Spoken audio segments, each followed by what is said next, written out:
देश दुनिया च वसदे पंजाबियों को जी आया। मैं हरजिंदर सिंह रंधावा, तुम देख रहे हो पंजाब टैलीविजन और मेरे नाल ने सीनियर जर्नलिस्ट हरजीत भास्कर जी और इंद्रप्रीत जी। मैं जी आया आखना। बहुत बहुत शुक्रिया रंधावा जी। साਰਿਆਂ ਨੂੰ ਸਤਿ ਸ੍ਰੀ ਅਕਾਲ जी। सब तो पहला मारते हैं गेड़ा ਸਕੱਤਰੇਤ ਦਾ। ਜਾਣਦੇ ਹਾਂ ਕਿ ਅੱਜ ਕੱਲ ਮੁੱਖ ਮੰਤਰੀ ਦੇ ਪ੍ਰਿੰਸੀਪਲ ਸੈਕਟਰੀ ਵਜੋਂ ਕੌਣ ਕੰਮ ਦੇਖ ਰਿਹਾ, ਕਿ ਅਧਿਕਾਰਤ ਤੌਰ ਤੇ ਕੋਈ ਆਰਡਰ ਹੋਏ ਨੇ, ਕੋਈ ਚਾਰਜ ਦਿੱਤਾ ਗਿਆ ਜਾਂ ਕੋਈ ਸਟੈਂਡਿੰਗ ਆਰਡਰ ਅੱਗੇ ਵਧ ਰਿਹਾ, ਤਾਂ ਇਸੇ ਹੀ ਪ੍ਰਬੰਧ ਨੂੰ ਅਰੇਂਜਮੈਂਟਸ ਨੂੰ ਅੱਗੇ ਵਧਾਇਆ ਜਾਊਗਾ। ਤੇ ਦੂਜੀ ਗੇੜੀ ਮਾਰਦੇ ਆ ਬਠਿੰਡੇ ਵੱਲ। ਬਠਿੰਡਾ ਜਿਹੜਾ ਅੱਜ ਕੱਲ ਪੂਰੀ ਤਰੱਕੀ ਤੇ ਆ, ਖਬਰਾਂ ਦੇ ਨਜ਼ਰੀਏ ਤੋਂ ਵੀ ਵੈਸੇ ਵੀ ਬਹੁਤ ਵਿਕਸਿਤ ਹੋ ਗਿਆ। ਉੱਥੇ ਜਾਂਦੇ ਆ। ਇੰਦਰਪ੍ਰੀਤ ਹੋਣਾ ਤਾਂ ਕਾਫੀ ਸਮਾਂ ਬਿਤਾਇਆ। ਬਠਿੰਡੇ ਦੇ ਵਿੱਚ ਮਨਪ੍ਰੀਤ ਸਿੰਘ ਬਾਦਲ ਦੇ ਰੇੜਕੇ ਦਾ ਕੀ ਬਣਿਆ, ਔਰ ਭਾਜਪਾ ਹੀ ਉਹਨਾਂ ਦੀ ਪਿੱਠ ਤੇ ਅਜੇ ਤੱਕ ਆਏ ਕਿ ਨਹੀਂ ਆਏ। ਨਹੀਂ ਤੇ ਫਿਰ ਉਹ ਗੁਰਦਾਸ ਮਾਨ ਦੇ ਗੀਤ ਵਾਂਗ ਕਿ ਕੀ ਖੱਟਿਆ ਮੈਂ ਤੇਰੀ ਹੀਰ ਬਣ ਕੇ ਅੱਗੇ ਤੁਰਦੇ ਆ। ਮੇਰੇ ਆਪਣੇ ਸ਼ਹਿਰ ਸਿਫਤੀ ਦੇ ਘਰ ਗੁਰੂ ਨਗਰੀ ਅੰਮ੍ਰਿਤਸਰ ਸਾਹਿਬ ਦੇ ਵਿੱਚ ਆਖਰ ਤਰਨ ਚੁੱਗ ਦੀ ਕਾਮਯਾਬੀ ਜਾਂ ਉਹਨਾਂ ਦੀ ਤਾਕਤ ਦਾ ਅਸਲ ਰਾਜ ਕੀ ਆ। ਬੀਜੇਪੀ ਦੀ ਸਿਖਰਲੀ ਸੱਤਾ ਦੇ ਬਿਲਕੁਲ ਨੇੜੇ ਤੇ ਇੱਕ ਦੋ ਰਾਜਾਂ ਦੇ ਪ੍ਰਭਾਰੀ ਬਣੇ ਰਹਿੰਦੇ ਆ। ਸੋ ਇਹ ਵੀ ਸਮਝਣ ਦਾ ਯਤਨ ਕਰਦੇ ਆ। ਚੌਥੀ ਗੱਲ ਕਿ ਰਵਾਇਤਾਂ ਨੂੰ ਕਿਉਂ ਤੋੜਦੇ ਹੋ ਯਾਰੋ, ਰਵਾਇਤਾਂ ਨੂੰ ਕਾਹਤੋਂ ਮਰੋੜਦੇ ਹੋ। ਕਦੇ ਅੰਮ੍ਰਿਤਸਰ ਦੇ ਡੀਸੀ ਵਜੋਂ ਇੱਕ ਸਿੱਖ ਚਿਹਰਾ ਤਰਜੀਹ ਹੁੰਦੀ ਸੀ ਔਰ ਲੱਗਦੇ ਵੀ ਰਹੇ। ਇਸ ਸਰਕਾਰ ਤੋਂ ਬਾਅਦ ਥੋੜਾ ਜਿਹਾ ਇਸ ਪ੍ਰਚਲਨ ਨੂੰ ਬਦਲਿਆ ਗਿਆ। ਕਿਉਂ ਬਦਲਿਆ ਗਿਆ? ਇਹ ਸੰਦਰਭ ਸਾਡਾ ਹੈਗਾ ਜਦੋਂ ਤਖਤ ਸ੍ਰੀ ਹਜ਼ੂਰ ਸਾਹਿਬ ਦਾ, ਨੰਦੇੜ ਸਾਹਿਬ ਦਾ ਜ਼ਿਕਰ ਆਉਂਦਾ, ਉੱਥੇ ਦੇ ਪ੍ਰਬੰਧਕ ਇੱਕ ਗੈਰ ਸਿੱਖ ਨੂੰ ਲਾਇਆ ਜਾਂਦਾ ਤੇ ਰੌਲਾ ਪੈ ਜਾਂਦਾ। ਸਭ ਤੋਂ ਪਹਿਲਾਂ ਘੱਟ ਗਿਣਤੀ ਕਮਿਸ਼ਨ ਦੇ ਸਾਬਕਾ ਚੇਅਰਮੈਨ ਸਰਦਾਰ ਤਰਲੋਚਨ ਸਿੰਘ ਚਿੱਠੀ ਲਿਖਦੇ ਆ, ਔਰ ਕੱਲ ਸ਼੍ਰੋਮਣੀ ਕਮੇਟੀ ਕਾਫੀ ਉਬਲੀ ਪਈ ਸੀਗੀ। ਆਖਰ ਤੁਸੀਂ ਪੂਰੇ ਮਹਾਰਾਸ਼ਟਰ ਦੇ ਵਿੱਚ ਕੋਈ ਇੱਕ ਸਿੱਖ ਫੇਸ ਵੀ ਨਹੀਂ, ਭਾਵੇਂ ਆਰਜੀ ਅਰੇਂਜਮੈਂਟ ਆ, ਲਾਉਣਾ ਬਣਦਾ। ਇਹ ਸਾਰੀਆਂ ਰਵਾਇਤਾਂ ਕੀ ਨੇ, ਇਹਨਾਂ ਦੇ ਉੱਤੇ ਵੀ ਜਾਣਦੇ ਆ।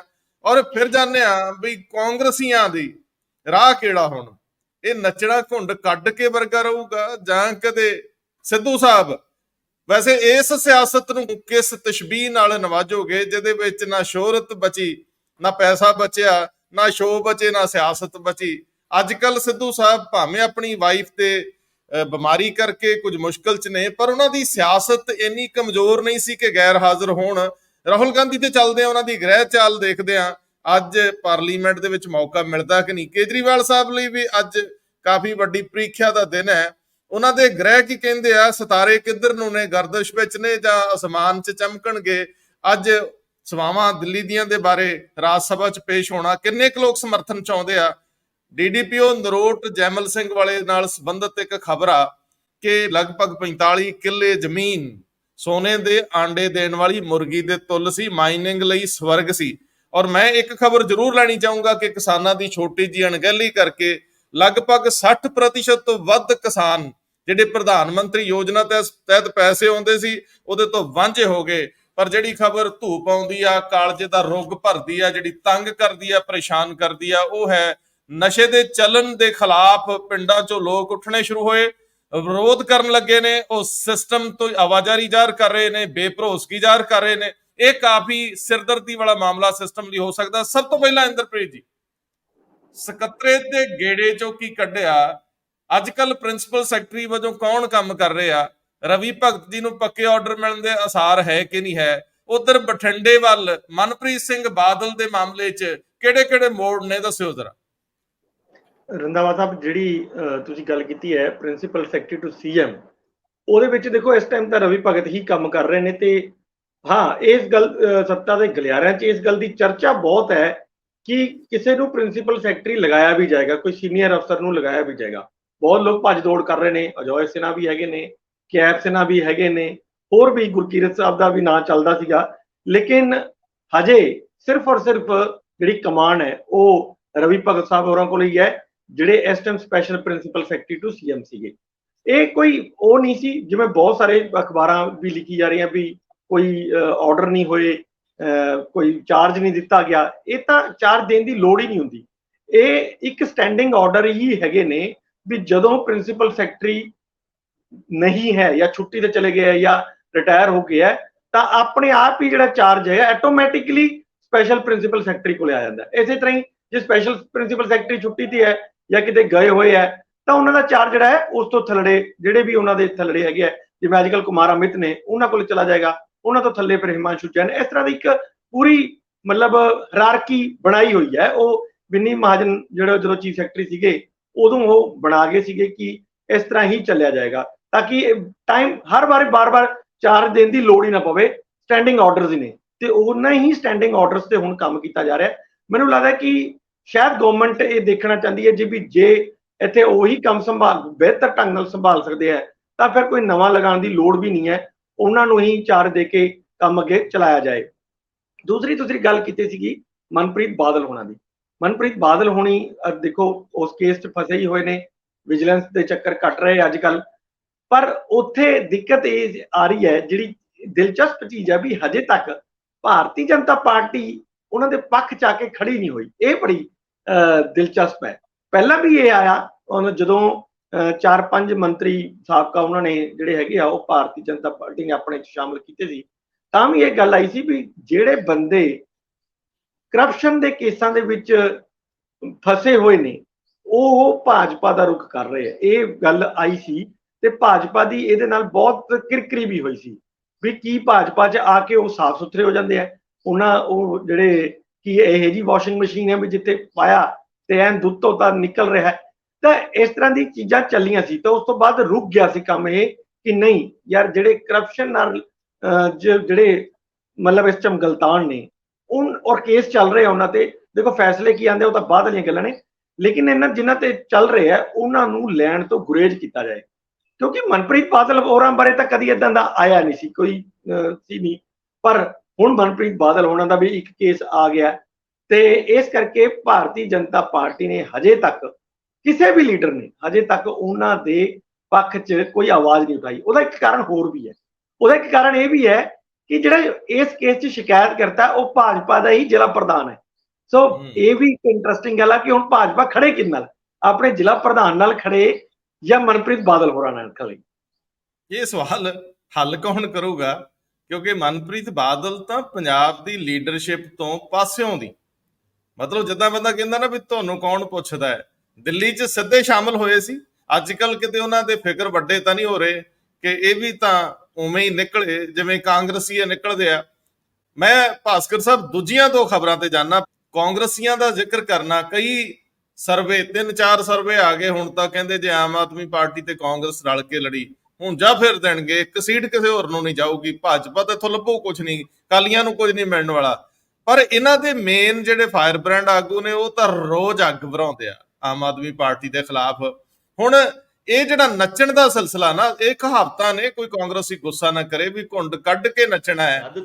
ਆ ਇੰਡੀਆ ਜਿਹਾ ਬਣਿਆ ਹੈ ਨਾ, ਔਰ ਖਾਸ ਕਰਕੇ ਜੁਲਾਈ 18 ਦੇ ਵਿੱਚ ਆਮ ਆਦਮੀ ਪਾਰਟੀ ਦੀ ਪ੍ਰਮੁੱਖਤਾ ਉਸ ਇੰਡੀਆ ਦੇ ਵਿੱਚ, ਇੱਥੇ ਪੰਜਾਬ ਦੇ ਲੀਡਰ ਨੂੰ ਇਹ ਗੱਲਾਂ ਤੇ ਆਪਾਂ ਬਹੁਤ ਵਾਰ ਕਰ ਚੁੱਕੇ ਹਾਂ ਕਿ ਇਹ ਚੰਗਾ ਨਹੀਂ ਲੱਗਿਆ ਕਿ ਵੀ ਆਮ ਆਦਮੀ ਪਾਰਟੀ ਦਾ ਅਸੀਂ ਗਵਰਨਰ ਸਾਹਿਬ ਦੇ ਕੋਲ ਜਾ ਕੇ ਬਾਰ-ਬਾਰ ਵਿਰੋਧ ਕਰਦੇ ਆ, ਉਹਨਾਂ ਦੇ ਨਾਲ ਅਲਾਈਨਸ ਹੋਣ ਲੱਗਿਆ। ਘੁੰਡ ਚੱਕ ਕੇ ਕੁੰਡ ਪਾ ਕੇ ਨੱਚਣ ਦੀ ਗੱਲ ਜਿਹੜੀ ਤੁਸੀਂ ਕੀਤੀ ਹੈ ਉਹ ਆਪਣੇ ਆਪ ਵਿੱਚ ਹੀ ਬੜੀ ਇੱਕ ਢੁਕਵੀਂ ਗੱਲ ਹੈਗੀ ਹੈ, ਭਾਵੇਂ ਬੁਰਾ ਜ਼ਰੂਰ ਲੱਗੇਗਾ। ਕਾਰਨ ਕਿ ਇਹ ਅਲਾਈਨਸ ਹੋ ਸਕਦਾ ਹੈ, ਇਸ ਗੱਲ ਦਾ ਸਭ ਨੂੰ ਪਤਾ ਹੈ ਕਿ ਇਹ ਹੋਏਗਾ, ਪਰ ਹਜੇ ਦਿਲ ਨਹੀਂ ਮੰਨਦਾ। ਪੰਜਾਬ ਦੇ ਲੀਡਰ ਤੇ ਅਕਸਰ ਪੁਰਜੋਰ ਤਰੀਕੇ ਨਾਲ ਇਹਦਾ ਵਿਰੋਧ ਕਰਦੇ ਨੇ। ਬਾਜਵਾ ਸਾਹਿਬ ਤੇ ਇੱਥੇ ਤੱਕ ਚਲੇ ਗਏ ਸੀ, ਮੈਂ ਤੇ ਇਹਨਾਂ ਦੀ ਸ਼ਕਲ ਦੇਖਣਾ ਪਸੰਦ ਨਹੀਂ ਕਰਦਾ। ਹੁਣ ਗੱਲ ਕਿੱਥੇ ਖੜੀ ਹੈ? ਬਾਜਵਾ ਸਾਹਿਬ ਅਟੈਕ ਨਿਰੰਤਰ ਕਰ ਰਹੇ ਨੇ ਆਮ ਆਦਮੀ ਪਾਰਟੀ ਦੀ ਸਰਕਾਰ ਦੇ ਵਿੱਚ, ਹਾਲਾਂਕਿ ਥੋੜੇ ਟਵੀਟਾਂ ਦੇ ਵਿੱਚ ਘਾਟ ਜ਼ਰੂਰ ਆਇਆ ਔਰ ਉਹਨਾਂ ਵਿਰੋਧ ਦੇ ਵਿੱਚ ਥੋੜੀ ਜਿਹੀ ਨਰਮਤਾ ਵੀ ਆਈ ਹੈ। ਪਰ ਸੁਖਪਾਲ ਸਿੰਘ ਖਹਿਰਾ ਔਰ ਰਾਜਾ ਵੜਿੰਗ ਹੋਣਾ, ਉਹ ਜਦ ਵੀ ਮੌਕਾ ਮਿਲਦਾ ਹੈ ਇੱਕ ਨਾ ਇੱਕ ਤੀਰ ਛੱਡ ਦਿੰਦੇ ਨੇ ਆਪ ਵੱਲ। ਦੂਜੇ ਪਾਸੇ ਦਿੱਲੀ ਦੇ ਵਿੱਚ ਸੰਦੀਪ ਦੀਕਸ਼ਿਤ, ਉਹਨਾਂ ਦੀ ਮਾਤਾ ਜੀ ਨੂੰ ਕੇਜਰੀਵਾਲ ਉਹਨਾਂ ਨੇ ਬੜੇ ਬੁਰੇ ਤਰੀਕੇ ਨਾਲ ਹਰਾਇਆ ਸੀ ਔਰ ਬਲਕਿ ਕਾਂਗਰਸ ਦਾ ਸੁਪੜਾ ਹੀ ਸਾਫ਼ ਕਰਤਾ ਸੀਗਾ ਦਿੱਲੀ ਦੇ ਵਿੱਚ। ਹੁਣ ਉਹਨਾਂ ਦੇ ਨਾਲ ਜਦ ਕਿਸੇ ਪੱਤਰਕਾਰ ਨੇ ਚੁੰਡੀ ਜੀ ਵੜਨੀ ਹੁੰਦੀ ਨਾ, ਪੁੱਛ ਲਿਆ ਕਿ ਵੀ ਆਮ ਆਦਮੀ ਪਾਰਟੀ ਦਾ ਇੰਡੀਆ ਦੇ ਵਿੱਚ ਆ ਜਿਹੜਾ ਆਣਾ ਤੁਹਾਨੂੰ ਕਿੱਦਾਂ ਲੱਗ ਰਿਹਾ, ਉਹ ਕਹਿੰਦੇ ਜੀ ਇੱਕ ਜੰਗਲ ਦੇ ਵਿੱਚ ਸਾਰੇ ਜਾਨਵਰ ਹੁੰਦੇ ਆ, ਸ਼ੇਰ, ਹਾਥੀ, ਸਭ ਕੁਝ, ਲੇਕਿਨ ਮੈਂ ਤੇ ਆਮ ਆਦਮੀ ਪਾਰਟੀ ਦੀ ਤੁਲਨਾ ਗਿੱਦੜ ਦੇ ਨਾਲ ਵੀ ਨਹੀਂ ਕਰਦਾ। ਯਾਨੀ ਗਿੱਦੜ ਦੇ ਵਿੱਚ ਵੀ ਕੁਝ ਗੁਣ ਹੁੰਦੇ ਨੇ ਤੇ ਆਮ ਆਦਮੀ ਪਾਰਟੀ ਦੇ ਵਿੱਚ ਤੇ ਕੋਈ ਵੀ ਗੁਣ ਨਹੀਂ ਹੈਗੇ। ਹੁਣ ਏਦਾਂ ਦੇ ਹਾਲਾਤ ਦੇ ਵਿੱਚ ਉੱਤੇ ਪਿੰਗਾ ਵਧਾਣਾ ਤੇ ਥੱਲੇ ਵਾਲਿਆਂ ਦਾ ਸ਼ੋਰ ਮਚਣਾ ਜਾਂ ਸ਼ੋਰ ਮਚਾਣਾ, ਇਹ ਆਪਣੇ ਆਪ ਵਿੱਚ ਬੜੀ ਅਜੀਬ ਦੀ ਸਥਿਤੀ ਹੋ ਗਈ ਆ। ਹੁਣ 31 ਤੇ 1 ਨੂੰ ਜਦ ਮੁੰਬਈ ਦੇ ਵਿੱਚ ਇੰਡੀਆ ਬੈਠੇਗਾ ਤੇ ਉੱਥੇ ਕਹਿੰਦੇ ਸੀਟ ਐਡਜਸਟਮੈਂਟ ਫਾਈਨਲ ਕਰਕੇ ਹੀ ਉੱਠਣਗੇ। 1 ਤਰੀਕ ਤੋਂ ਬਾਅਦ ਕੋਈ ਏਦਾਂ ਦਾ ਐਗਰੀਮੈਂਟ ਹੋ ਜਾਂਦਾ ਹੈ, ਪੰਜਾਬ ਵਾਲਾ ਜਾਂ ਦਿੱਲੀ ਵਾਲਾ ਸੀਟ ਐਡਜਸਟਮੈਂਟ ਘੋਸ਼ਿਤ ਹੋ ਜਾਂਦੀ ਹੈ, ਫਿਰ ਕਿ ਉਹ ਜਿਹੜਾ ਘੁੰਡ ਕੱਢ ਕੇ ਨੱਚਣਾ ਵਾਲੀ ਗੱਲ ਹੈਗੀ ਹੈ, ਉਹ ਕਿੱਥੇ ਬਾਹਰ ਆ ਜਾਏਗੀ, ਘੁੰਡ ਤੋਂ ਬਾਹਰ ਨਿਕਲੇਗੀ ਗੱਲ। ਇਹ ਵੀ ਇੱਕ ਬੜੀ ਅਜੀਬ ਜਿਹੀ ਸਥਿਤੀ ਬਣੀ ਹੋਈ ਹੈ, ਖਾਸ ਕਰਕੇ ਪੰਜਾਬ ਤੇ ਦਿੱਲੀ ਦੇ ਕਾਂਗਰਸ ਦੇ ਲੀਡਰਾਂ ਵਾਸਤੇ। ਮੈਂ ਇਹਦੇ ਚ ਇੱਕ ਚੀਜ਼ ਸ਼ਾਮਲ ਕਰਕੇ ਮੈਂ ਇੰਦਰਪ੍ਰੀਤ ਜੀ ਵੱਲ ਜਾਊਂਗਾ। ਮਾਮਲਾ ਹਜ਼ੂਰ ਸਾਹਿਬ ਦਾ, ਤਖਤ ਸ੍ਰੀ ਨੰਦੇੜ ਦਾ ਮਾਮਲਾ ਕਾਫੀ ਅਹਿਮ ਆ ਕਿ ਤੁਸੀਂ ਕਿਸੇ ਧਰਮ ਦੀ ਆਸਥਾ ਦੇ ਨਜ਼ਰੀਏ ਤੋਂ ਕਿਉਂ ਨਹੀਂ ਚੱਲਦੇ। ਜੇਕਰ ਤੁਸੀਂ ਹਾਕਮ ਹੋ ਤਾਂ ਘੱਟੋ ਘੱਟ ਜਿਹੜੀ ਤੁਹਾਡੀ ਅਪਰੋਚ ਹੈ। ਖੈਰ, ਮੈਂ ਉਸ ਤੋਂ ਪਹਿਲਾਂ ਨਵਜੋਤ ਸਿੰਘ ਸਿੱਧੂ ਦਾ ਜ਼ਿਕਰ ਕਰਦਾ ਚੱਲਾਂ ਕਿ ਸਿੱਧੂ ਸਾਹਿਬ ਪੰਜਾਬ ਦੀ ਰਾਜਨੀਤੀ ਵਿੱਚ ਸਭ ਕੁਝ ਛੱਡ ਛਡਾ ਕੇ ਆਏ ਸੀ। ਇਹ ਜਿਹੜੀ ਆਮ ਆਦਮੀ ਪਾਰਟੀ ਦੀ ਅੱਜ ਵਾਲੀ ਪਹੁੰਚ ਹੈ ਜਾਂ ਉਹਨਾਂ ਦੀ ਸੱਤਾ ਹੈ, ਇਹਦੇ ਪਿੱਛੇ ਕਿਸਾਨ ਅੰਦੋਲਨ ਤੇ ਨਵਜੋਤ ਸਿੰਘ ਸਿੱਧੂ ਦੀ ਹਮਲਾਵਰਤਾ ਸੀਗੀ ਕਿ ਤਬਦੀਲੀ ਲਿਆਓ, ਸਿਸਟਮ ਮੁੱਢੋਂ ਸੁੱਢੋਂ ਬਦਲੋ। ਪਰ ਮੈਨੂੰ ਲੱਗਦਾ ਕਿ ਉਹ ਜ਼ਮੀਨ ਤਿਆਰ ਕਰਦੇ ਰਹਿ ਗਈਆਂ ਦੋਵੇਂ ਧਿਰਾਂ, ਤੇ ਇਹਦਾ ਹੁਣ ਫਲ ਜਿਹੜਾ ਉਹ ਭਗਵੰਤ ਮਾਨ ਖਾ ਰਹੇ ਆ। ਔਰ ਜਿਹੜੀ ਸਥਿਤੀ ਨਵਜੋਤ ਸਿੰਘ ਸਿੱਧੂ ਦੀ ਅੱਜ ਹੈ, ਉਹਨਾਂ ਦੇ ਸ਼ੋਜ਼ ਖਤਮ ਹੋ ਚੁੱਕੇ ਨੇ, ਭਾਵੇਂ ਉਹ ਕਪਲ ਦਾ ਸ਼ੋਅ ਸੀਗਾ, ਜਿਹੜੀਆਂ ਕਮੈਂਟਰੀਜ਼ ਸੀਗੀਆਂ ਵੱਖ-ਵੱਖ ਇੰਟਰਨੈਸ਼ਨਲ ਮੈਚਸ ਦੇ ਦੌਰਾਨ ਜਿਨ੍ਹਾਂ ਦੀ ਫੀਸ ਬੜੀ ਅਹਿਮ ਹੁੰਦੀ ਆ, ਔਰ ਉਸ ਤੋਂ ਇਲਾਵਾ ਹੋਰ ਕਾਫੀ ਐਕਟੀਵਿਟੀਜ਼ ਜਿਨ੍ਹਾਂ ਦੇ ਵਿੱਚ ਮੋਟੀਵੇਸ਼ਨਲ ਸਪੀਚਸ ਵੀ ਸੀਗੀਆਂ, ਉੱਥੋਂ ਨਵਜੋਤ ਸਿੰਘ ਸਿੱਧੂ ਦੀ ਆਮਦਨ ਕਰੋੜਾਂ ਦੇ ਵਿੱਚ ਸੀਗੀ ਸਾਲਾਨਾ, ਔਰ ਉਤੋਂ ਲਗਭਗ ਹੱਥੋਂ ਬੈਠਿਆ ਸ਼ੋਹਰਤ ਦਾ ਜਿਹੜਾ ਪੱਧਰ ਹੈ ਉਹ ਵੀ ਡਿੱਗ ਪਿਆ। ਹੁਣ ਉਹ ਸਟੇਟਸ ਨਹੀਂ ਰਿਹਾ ਉਹਨਾਂ ਦਾ। ਸਰਚ ਚ ਪਾ ਕੇ ਦੇਖ ਲਓ ਤੁਸੀਂ, ਇਹਨਾਂ ਨਾਵਾਂ ਦੇ ਉੱਤੇ ਲੋਕਾਂ ਨੂੰ ਬਹੁਤਾ ਜ਼ਿਆਦਾ ਕੁਝ ਹਾਸਲ ਵੀ ਨਹੀਂ ਹੁੰਦਾ। ਮੈਂ ਇੰਦਰਪ੍ਰੀਤ ਜੀ, ਇਹ ਸਾਰੀਆਂ ਚੀਜ਼ਾਂ ਦੇ ਵਿੱਚ ਮੈਂ ਕਈ ਵਾਰੀ ਸਮਝਦਾ ਹੈ ਕਿ ਕੀ ਨਵਜੋਤ ਸਿੰਘ ਸਿੱਧੂ ਦੀ ਪੋਲਿਟਿਕਸ ਬਚੀ ਹੈ ਕਿਸੇ ਤਰ੍ਹਾਂ ਦੀ। ਇਹ ਇੱਕ ਨਿੱਕਾ ਜਿਹਾ ਪਹਿਲੂ, ਇੱਕ ਛੋਟੀ ਜਿਹੀ ਟਿੱਪਣੀ ਕਰਦੇ ਚਲੋ, ਤੇ ਫਿਰ ਮੈਨੂੰ ਦੱਸਿਓ ਕਿ ਤਖਤ ਸ੍ਰੀ ਹਜ਼ੂਰ ਸਾਹਿਬ ਦਾ ਜੇਕਰ ਕੋਈ ਪ੍ਰਬੰਧਕ ਲਾਉਣਾ ਹੀ ਸੀ ਤਾਂ ਸਰੀਚਾ ਸਾਹਿਬ ਨੂੰ ਹਟਾਉਣਾ ਤਾਂ ਪੈਣਾ ਹੀ ਸੀਗਾ, ਕਿਉਂਕਿ ਉਹਨਾਂ ਦੀ ਟਰਮ ਪੂਰੀ ਹੋ ਗਈ ਸੀ। ਜੇ ਕਿਸੇ ਨੂੰ ਲਾਉਣਾ ਹੀ ਸੀ ਤੇ ਪੂਰੇ ਮਹਾਰਾਸ਼ਟਰ ਦੇ ਵਿੱਚੋਂ ਕੋਈ ਸਿੱਖ ਅਫਸਰ ਲਾ ਦਿੰਦੇ, ਆਰਜੀ ਅਰੇਂਜਮੈਂਟ ਤਹਿਤ ਹੀ ਲਾ ਦਿੰਦੇ। ਵੈਸੇ ਇਹ ਮਾਮਲਾ ਅੰਮ੍ਰਿਤਸਰ ਦੇ ਵਿੱਚ ਵੀ ਉਦੋਂ ਸਾਹਮਣੇ ਆਇਆ ਸੀ ਜਦੋਂ ਤੋਂ ਇੱਕ ਪਗੜੀ ਧਾਰੀ, ਦਸਤਾਰ ਧਾਰੀ ਸਿੱਖ ਅੰਮ੍ਰਿਤਸਰ ਦੇ ਡੀਸੀ ਵਜੋਂ ਤਰਜੀਹੀ ਤੌਰ ਤੇ ਨਹੀਂ ਲਾਇਆ ਜਾ ਰਿਹਾ। ਜੀ ਰੰਧਾਵਾ ਸਾਹਿਬ, ਦੇਖੋ ਜਿਹੜੀ ਨਵਜੋਤ ਸਿੱਧੂ ਦੀ ਤੁਸੀਂ ਗੱਲ ਕੀਤੀ ਹੈ, ਨੋ ਡਾਊਟ ਕਿ ਪਿਛਲੇ ਲੰਬੇ ਸਮੇਂ ਤੋਂ ਜਦ ਦੇ ਉਹ ਜੇਲ੍ਹ 'ਚ ਗਏ ਹੈ, ਉਸ ਤੋਂ ਬਾਅਦ ਤੋਂ ਉਹਨਾਂ ਦੀ ਜਿਹੜੀ ਪੋਲਿਟਿਕਸ ਹੈ ਉਹ ਡਾਊਨ ਹੀ ਹੁੰਦੀ ਜਾ ਰਹੀ ਹੈ। ਮਤਲਬ ਉਹ ਉਹਨਾਂ ਇੰਨਾ ਰਾਜਨੀਤੀ ਦੇ ਵਿੱਚ ਇੰਨਾ ਹੁਣ ਅਹਿਮ ਸਥਾਨ ਰੱਖਦੇ ਨਹੀਂ ਹੈ, ਥਾਂ ਵੀ ਨਹੀਂ ਰੱਖਦੇ, ਔਰ ਕੁਝ ਉਹ ਬੋਲ ਵੀ ਨਹੀਂ ਰਹੇ ਅੱਜ ਕੱਲ੍ਹ, ਬੜਾ ਚੁੱਪਚਾਪ ਜੇ ਨੇ। ਜਾਂ ਤਾਂ ਆਪਣੇ ਵਾਈਫ ਦੇ ਤੁਸੀਂ ਆਪਾਂ ਦੱਸਿਆ ਹੀ ਸੀਗਾ ਕਿ ਉਹ ਬਿਮਾਰ ਨੇ ਤੇ ਉਹਨਾਂ 'ਚ ਵੀ ਬਿਜ਼ੀ ਨੇ, ਔਰ ਉਹਨਾਂ ਦੇ ਬੇਟੇ ਦੀ ਮੈਰਿਜ ਦਾ ਵੀ ਹੈਗਾ ਤੇ ਉਹਨਾਂ 'ਚ ਵੀ ਉਹ ਥੋੜਾ ਵਿਅਸਤ ਨੇ, ਇਸ ਕਰਕੇ ਵੀ ਹੋ ਸਕਦਾ। ਲੇਕਿਨ ਪਰ ਉਂਝ ਵੀ ਅਦਰਵਾਈਜ਼ ਵੀ ਤੁਸੀਂ ਦੇਖੋ ਤਾਂ ਉਹਨਾਂ ਦੀ ਜਿਹੜੀ ਰਾਜਨੀਤੀ ਆ ਉਹ ਪਿੱਛੇ ਜੇ ਇਰਰੈਲੀਵੈਂਸ ਜੀ ਹੋ ਗਈ ਹੈ।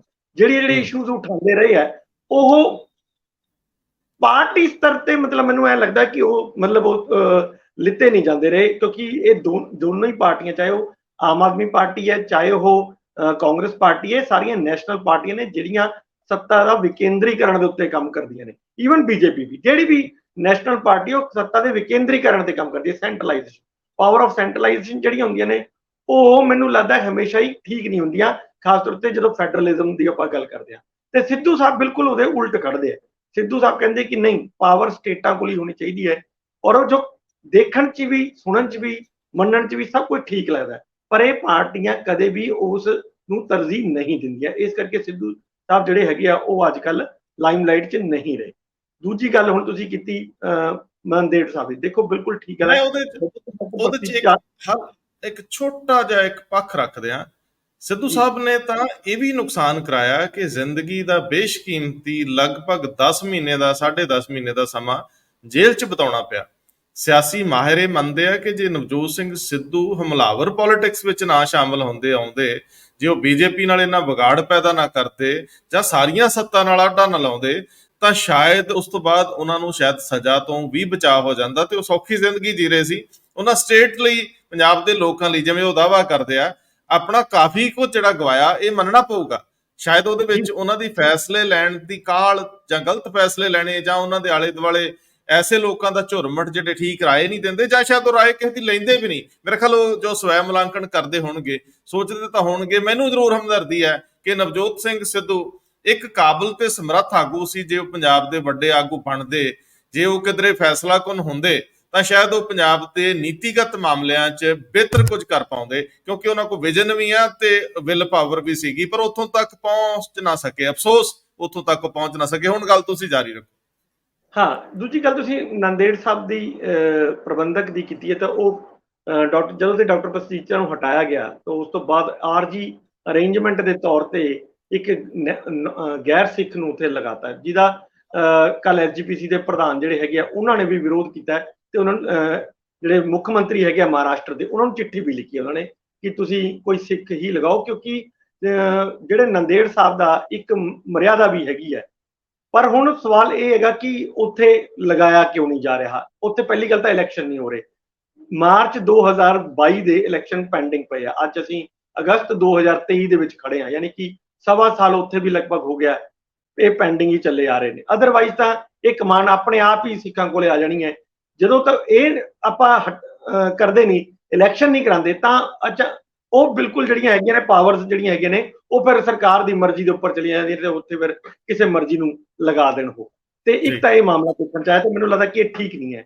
ਠੀਕ ਇਸੇ ਤਰ੍ਹਾਂ ਦਾ ਹੀ ਮਾਮਲਾ ਇੱਥੇ ਵੀ ਆਉਂਦਾ ਹੁੰਦਾ ਸੀ, ਜਦੋਂ ਕਿਉਂਕਿ ਸ਼੍ਰੋਮਣੀ ਗੁਰਦੁਆਰਾ ਪ੍ਰਬੰਧਕ ਕਮੇਟੀ ਦਾ ਹੈੱਡਕੁਆਟਰ ਵੀ ਜਿਹੜਾ ਹੈਗਾ ਅੰਮ੍ਰਿਤਸਰ ਹੈ, ਇਸ ਕਰਕੇ ਅੰਮ੍ਰਿਤਸਰ ਦੇ ਵਿੱਚ ਇਹ ਤਰਜੀਹੀ ਤੌਰ ਤੇ ਜਿਹੜਾ ਉੱਥੇ ਸਿੱਖ ਚਿਹਰਾ ਹੀ ਕੋਈ ਲਗਾਇਆ ਜਾਂਦਾ ਸੀ, ਸਿੱਖ ਕੋਈ ਆਫੀਸਰ ਹੁੰਦਾ ਸੀਗਾ।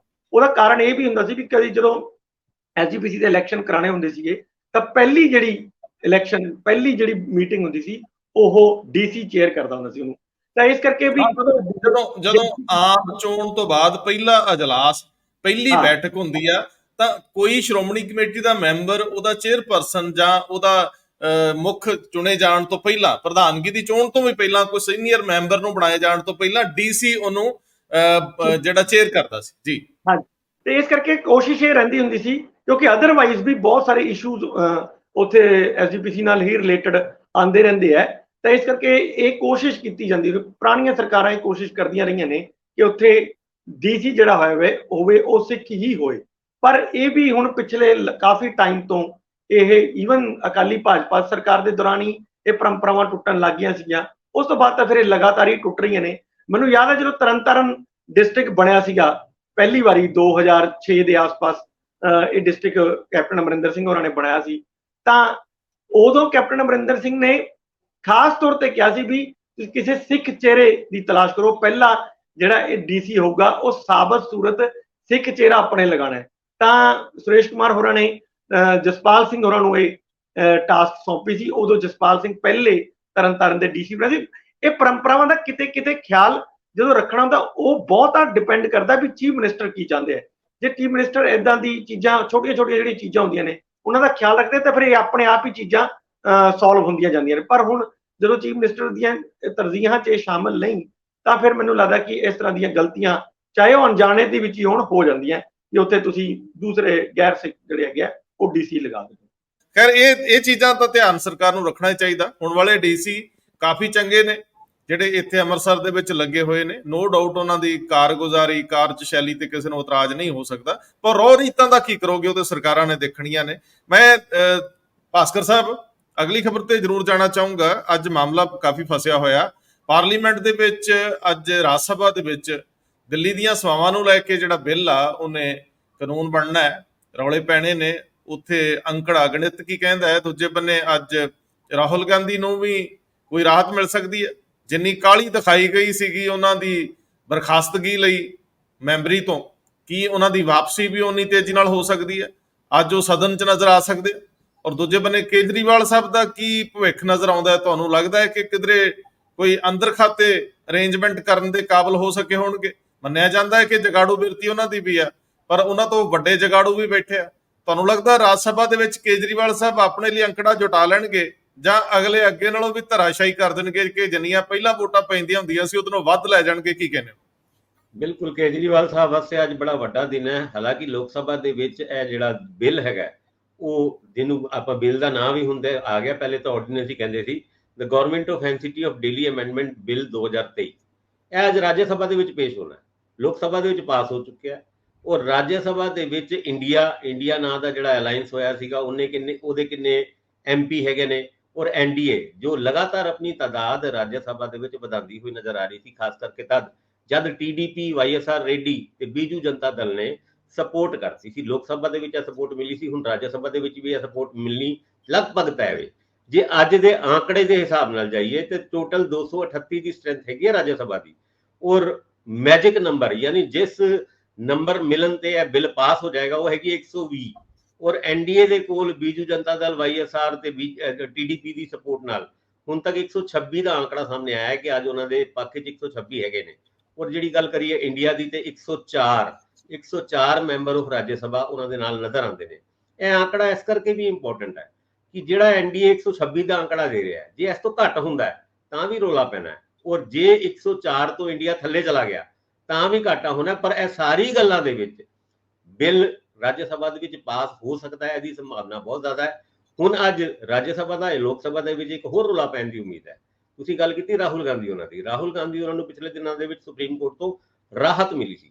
ਉਸ ਰਾਹਤ ਦੇ ਹਿਸਾਬ ਨਾਲ ਜਿਸ ਤੇਜ਼ੀ ਨਾਲ ਉਹਨਾਂ ਦੀ ਸਦੱਸਤਾ ਯਾਨੀ ਉਹਨਾਂ ਨੂੰ ਡਿਸਕੁਆਲੀਫਾਈ ਕੀਤਾ ਸੀਗਾ ਸੂਰਤ ਕੋਰਟ ਦੇ ਉਸ ਆਰਡਰ ਆਉਣ ਤੋਂ ਬਾਅਦ, ਉਸ ਰਫਤਾਰ ਨਾਲ ਹੀ ਉਹਨਾਂ ਦੀ ਸਦੱਸਤਾ ਵਾਪਸ ਦਿੱਤੀ ਜਾਏ, ਇਹਦੀ ਮੰਗ ਪਿਛਲੇ ਦਿਨਾਂ ਦੇ ਵਿੱਚ ਸ਼ਨੀਵਾਰ ਨੂੰ ਅਧੀਰ ਰੰਜਨ ਚੌਧਰੀ ਜਾਂਦੇ ਨੇ ਸਪੀਕਰ ਓਮ ਬਿਰਲਾ ਦੇ ਆਫਿਸ ਵਿੱਚ। ਓਮ ਬਿਰਲਾ ਜੀ ਕਹਿੰਦੇ ਨੇ ਅੱਜ ਤੇ ਹੈਗੀ ਹੈ ਛੁੱਟੀ, ਤੁਸੀਂ ਏਦਾਂ ਕਰੋ ਸੈਕਟਰੀ ਜਨਰਲ ਦੇ ਆਫਿਸ ਜਾ ਕੇ ਆਪਣੀ ਚਿੱਠੀ ਜੋ ਵੀ ਦੇਣਾ ਤੁਸੀਂ ਉੱਥੇ ਦੇ ਦਿਓ। ਉਹ ਜਾਂਦੇ ਨੇ ਸੈਕਟਰੀ ਜਨਰਲ ਦੇ ਆਫਿਸ, ਉਹ ਕਹਿੰਦੇ ਨੇ ਜੀ ਮੇਰੀ ਵੀ ਅੱਜ ਛੁੱਟੀ ਹੈਗੀ ਹੈ, ਤੁਸੀਂ ਇੱਕ ਕੰਮ ਕਰੋ ਸਪੀਕਰ ਸਾਹਿਬ ਨੂੰ ਹੀ ਦੇ ਦਿਓ।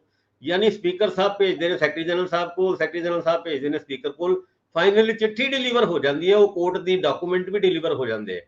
ਉਸ ਦੇ ਉੱਤੇ ਅੱਜ ਫੈਸਲਾ ਲੈਣਾ 11-12 ਵਜੇ ਤੱਕ, ਕਿਉਂਕਿ ਜੇ 11-12 ਵਜੇ ਤੱਕ ਇਹ ਫੈਸਲਾ ਹੋ ਜਾਂਦਾ ਹੈ ਤੇ ਰਾਹੁਲ ਗਾਂਧੀ ਉਹਨਾਂ ਦੀ ਲੋਕ ਸਭਾ ਦੇ ਵਿੱਚ ਐਂਟਰੀ ਹੋ ਜਾਂਦੀ ਹੈ, ਜਿੱਥੇ ਕੱਲ ਤੋਂ ਨੋ ਕੌਨਫੀਡੈਂਸ ਮੋਸ਼ਨ ਦੇ ਉੱਤੇ ਇੱਕ ਇੰਪੋਰਟੈਂਟ ਬਹਿਸ ਸ਼ੁਰੂ ਹੋਣੀ ਹੈ। ਉਸ ਬਹਿਸ ਦੇ ਵਿੱਚ ਰਾਹੁਲ ਗਾਂਧੀ ਉਹਨਾਂ ਕਿਸ ਤਰੀਕੇ ਨਾਲ ਗੜਜਣਗੇ ਉਹ ਵੀ ਖਾਸ ਕਰਕੇ ਤਾਂ ਜਦ ਉਹਨਾਂ ਦੇ ਵਿੱਚ ਸਾਹ ਬਤੌਰ ਮੈਂਬਰ ਲੋਕ ਸਭਾ ਵਾਪਸ ਆਏਗੀ। ਤੇ ਇਹ ਵੀ ਬੜੀ ਇੰਪੋਰਟੈਂਟ ਹੈ। ਕਥਿਤ ਤੌਰ ਤੇ ਇਹ ਵੀ ਕਿਹਾ ਜਾ ਰਿਹਾ ਹੈ ਕਿ ਮੋਦੀ ਸਾਹਿਬ ਜਾਂ ਅਮਿਤ ਸ਼ਾਹ ਪੂਰੀ ਕੋਸ਼ਿਸ਼ ਕਰਨਗੇ ਕਿ ਫਿਲਹਾਲ 2-3 ਦਿਨ ਰਹਿ ਗਏ ਸੌਖੇ ਲੰਘ ਜਾਣ, ਉਸ ਤੋਂ ਬਾਅਦ ਰਾਹੁਲ ਗਾਂਧੀ ਦੀ ਬਹਾਲ ਹੋ ਜਾਏ, ਸਦੱਸਤਾ ਨਾ ਹੋਏ। ਪਰ ਫਿਲਹਾਲ ਉਹ ਰੋਕਿਆ ਕਿੱਦਾਂ ਜਾਣਾ, ਉਹ ਵੀ ਖਾਸ ਕਰਕੇ ਤਦ ਜਦ ਇਹਦੇ ਮੁੱਦੇ ਦੇ ਉੱਤੇ ਇੱਕ ਹੋਰ ਵੱਡਾ ਮੁੱਦਾ ਜੁੜ ਗਿਆ, ਜਦ ਰਾਮ ਸ਼ੰਕਰ ਕਠੇਰੀਆ ਇਟਾਵਾ ਦੇ ਐਮਪੀ, ਉਹਨਾਂ ਨੂੰ ਵੀ 5 ਜੁਲਾਈ ਨੂੰ ਆਗਰਾ ਕੋਰਟ ਨੇ 2 ਸਾਲ ਦੀ ਸਜ਼ਾ ਦੇ ਦਿੱਤੀ। ਹੁਣ 2 ਸਾਲ ਦੀ ਸਜ਼ਾ ਰਾਹੁਲ ਗਾਂਧੀ ਨੂੰ ਮਿਲੀ ਸੀ ਔਰ 24 ਘੰਟੇ ਦੇ ਅੰਦਰ ਅੰਦਰ ਉਹਨਾਂ ਦਾ ਲੋਕ ਸਭਾ ਤੋਂ ਡਿਸਕੁਆਲੀਫਿਕੇਸ਼ਨ ਹੋ ਗਿਆ ਸੀਗਾ। ਹੁਣ ਰਾਮ ਸ਼ੰਕਰ ਕਠੇਰੀਆ ਜਿਹੜੇ ਪੂਰਵ ਮੰਤਰੀ ਵੀ ਰਹੇ ਨੇ, ਉਹਨਾਂ ਦੀ ਵੀ ਐਸੀ ਰਫਤਾਰ ਨਾਲ ਕੀ ਲੋਕ ਸਭਾ ਦੀ ਸਦੱਸਤਾ ਡਿਸਕੁਆਲੀਫਾਈ ਹੋਏਗੀ, ਇਹ ਸਵਾਲ ਹੁਣ ਲੋਕ ਸਭਾ ਔਰ ਰਾਜ ਸਭਾ ਦੇ ਅੰਦਰ ਗੂੰਜਣਗੇ। ਔਰ ਨੋ ਕੌਨਫੀਡੈਂਸ ਮੋਸ਼ਨ ਦੇ ਵਿੱਚ ਵੀ ਤੇ ਇਹ ਬੜਾ ਵੱਡਾ ਮੁੱਦਾ ਹੋਏਗਾ।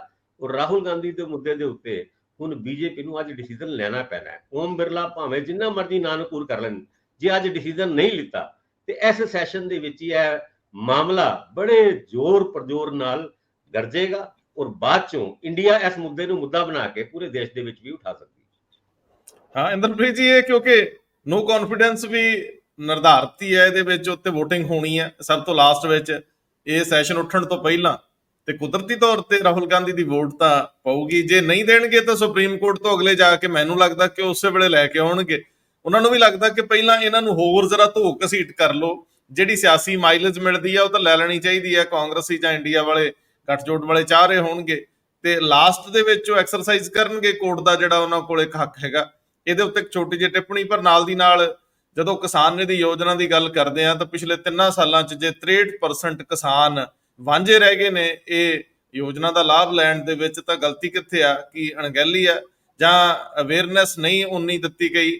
ਇਹ ਮਾਮਲੇ ਕੀ ਨੇ ਮੈਨੂੰ ਸਮਝ ਨਹੀਂ ਆਉਂਦੀ। ਕਿਸਾਨ ਪੰਜਾਬ ਦਾ ਕੋਈ ਇੰਨਾ ਇਸ ਤਰ੍ਹਾਂ ਦਾ ਤਾਂ ਹੈ ਨਹੀਂ, ਹਰ ਇੱਕ ਦੇ ਹੱਥ 'ਚ ਸਮਾਰਟਫੋਨ ਹੈ, ਹਰੇਕ ਨੂੰ ਹਰ ਤਰ੍ਹਾਂ ਦੀ ਜਾਣਕਾਰੀ ਉਪਲਬਧ ਹੈ। ਜਦੋਂ ਪਤਾ ਹੈ ਵੀ ਗੁਆਂਢੀ ਦੇ ਖਾਤੇ 'ਚ ਆ ਗਏ, ਮੇਰੇ 'ਚ ਪੈਸੇ ਨਹੀਂ ਆਏ, ਤਾਂ ਇਹ ਵੀ ਪਤਾ ਹੁੰਦਾ ਵੀ ਕਿਉਂ ਨਹੀਂ ਆਏ, ਔੜ ਪੌੜ ਕਰ ਲਓ। ਜਾਂ ਇਹ ਅਮਾਊਂਟ ਇੰਨੀ ਘੱਟ ਹੈ ਕਿ ਪੰਜਾਬ ਦੇ ਕਿਸਾਨ ਗੋਲਦੇ ਹੀ ਨਹੀਂ ਕਿ ਜਾਓ ਨਹੀਂ ਲੈਂਦੇ? ਕੀ ਕਹਿੰਦੇ ਰੰਧਾਵਾ ਸਾਹਿਬ, ਜਿਹੜੀ ਤਾਂ ਗੱਲ ਰਾਹੁਲ ਗਾਂਧੀ ਹੋਣਾ ਨੇ ਕੀਤੀ ਹੈ, ਮੈਨੂੰ ਨਹੀਂ ਲੱਗਦਾ ਕਿ ਭਾਰਤੀ ਜਨਤਾ ਪਾਰਟੀ ਕੋਈ ਐਡੀ ਵੱਡੀ ਗਲਤੀ ਕਰਨ ਦੀ ਸਥਿਤੀ 'ਚ ਹੋਏਗੀ। ਉਹ ਵੀ ਉਦੋਂ ਜਦੋਂ ਅਸੀਂ ਇਲੈਕਸ਼ਨਾਂ ਵੱਲ ਬੜੀ ਤੇਜ਼ੀ ਨਾਲ ਜਾ ਰਹੇ ਹਾਂ 2024 ਦੇ, ਕਿ ਉਹਨਾਂ ਨੂੰ ਉਹਨਾਂ ਦੀ ਸਦੱਸਤਾ ਬਹਾਲ ਨਾ ਕਰੇ, ਕਿਉਂਕਿ ਜੇ ਬਹਾਲ ਨਹੀਂ ਕਰਦੇ ਤਾਂ ਮੈਨੂੰ ਲੱਗਦਾ ਇਸ਼ੂ ਇਹ ਜ਼ਿਆਦਾ ਵੱਡਾ ਹੋ ਜਾਣਾ ਹੈ। ਜਿਹੜੀ ਉਹ ਮਾਈਲੇਜ ਦੀ ਫਿਰਾਕ 'ਚ ਨੇ ਵੀ ਇਹਨੂੰ ਬਾਹਰ ਰੱਖੋ, ਉਹ ਤਾਂ ਸਗੋਂ ਸ਼ਾਇਦ ਬੈਕਫਾਇਰ ਵੀ ਕਰ ਸਕਦਾ ਹੈ। ਇਸ ਕਰਕੇ ਮੈਨੂੰ ਨਹੀਂ ਲੱਗਦਾ ਵੀ ਉਹ ਉੱਥੇ ਜਾਣਗੇ। ਉਹ ਮੈਨੂੰ ਲੱਗਦਾ ਕਿ ਉਹਨਾਂ ਦੀ ਸਦੱਸਤਾ ਤਾਂ ਜ਼ਰੂਰ ਬਹਾਲ ਹੋ ਜਾਏਗੀ, ਕਿਉਂਕਿ ਉਹਨਾਂ ਦੀ ਸਦੱਸਤਾ ਬਹਾਲ ਹੋਣ ਨਾਲ ਨੋ ਕੌਨਫੀਡੈਂਸ ਵੋਟ ਦੇ ਉੱਤੇ ਕੋਈ ਫਰਕ ਨਹੀਂ ਪੈਂਦਾ। ਉਹਨਾਂ ਕੋਲੇ ਇੰਡੀਆ ਨਾਲੋਂ ਐਨਡੀਏ ਕੋਲੇ ਬਹੁਤ ਜ਼ਿਆਦਾ ਤਾਦਾਦ ਹੈ, 330 ਦੇ ਕਰੀਬ ਉਹਨਾਂ ਕੋਲੇ ਮੈਂਬਰ ਪਾਰਲੀਮੈਂਟ ਹੈਗੇ ਹੈ। ਜੇ ਇੱਧਰ ਇੱਕ ਵੱਧ ਵੀ ਜਾਏਗਾ ਜਾਂ ਘਟ ਜਾਏਗਾ ਤਾਂ ਵਧਣ ਜਾਂ ਘਟਣ ਨਾਲ ਕੋਈ ਫਰਕ ਨਹੀਂ ਪੈ ਰਿਹਾ। ਇੰਡੀਆ ਨੂੰ ਵੀ ਕੋਈ ਬਹੁਤਾ ਫਰਕ ਨਹੀਂ ਪੈਂਦਾ ਔਰ ਐਨਡੀਏ ਨੂੰ ਵੀ ਕੋਈ ਬਹੁਤਾ ਫਰਕ ਨਹੀਂ ਪੈਂਦਾ। ਜਿੱਥੇ ਹਾਰ ਮੰਨ ਲਓ 100 ਵੋਟਾਂ ਤੇ ਹੋ ਰਹੀ ਹੈ, ਉਹ ਤੇ ਹਰ 99 ਵੋਟਾਂ ਤੇ ਹੋ ਜਾਏਗੀ। ਇੰਨਾ ਕੀ ਫਰਕ ਰਹੂਗਾ, ਇਸ ਤੋਂ ਜ਼ਿਆਦਾ ਫਰਕ ਹੈ ਨਹੀਂਗਾ। ਇਸ ਕਰਕੇ ਸ਼ਾਇਦ ਇਹ ਵਾਲੀ ਗਲਤੀ ਤਾਂ ਉਹ ਨਹੀਂ ਕਰਨਗੇ। ਭਾਸਕਰ ਸਾਹਿਬ ਕੁਝ ਕਹਿਣਾ ਫਰਮਾਈਏ। ਗੱਲ ਗਲਤੀ ਦੀ ਨਹੀਂ ਹੈਗੀ। ਦੇਖੋ, ਅਗਰ ਲੋਕ ਸਭਾ ਦੇ ਵਿੱਚ ਰਾਹੁਲ ਗਾਂਧੀ ਹੁੰਦੇ, ਤੁਹਾਨੂੰ ਯਾਦ ਹੋਏਗਾ ਪਿਛਲੀ ਆਪਣੀ ਸਪੀਚ ਦੇ ਵਿੱਚ ਰਾਹੁਲ ਗਾਂਧੀ ਉਹਨਾਂ ਨੇ ਅਡਾਨੀ ਦੇ ਮੁੱਦੇ ਦੇ ਉੱਤੇ ਮੋਦੀ ਸਾਹਿਬ ਨੂੰ ਜਾਂ ਸਰਕਾਰ ਨੂੰ ਘੇਰਨ ਦੀ ਕੋਸ਼ਿਸ਼ ਕੀਤੀ ਸੀ। ਹੁਣ ਤੇ ਮੁੱਦੇ ਹੋਰ ਵੀ ਨੇ।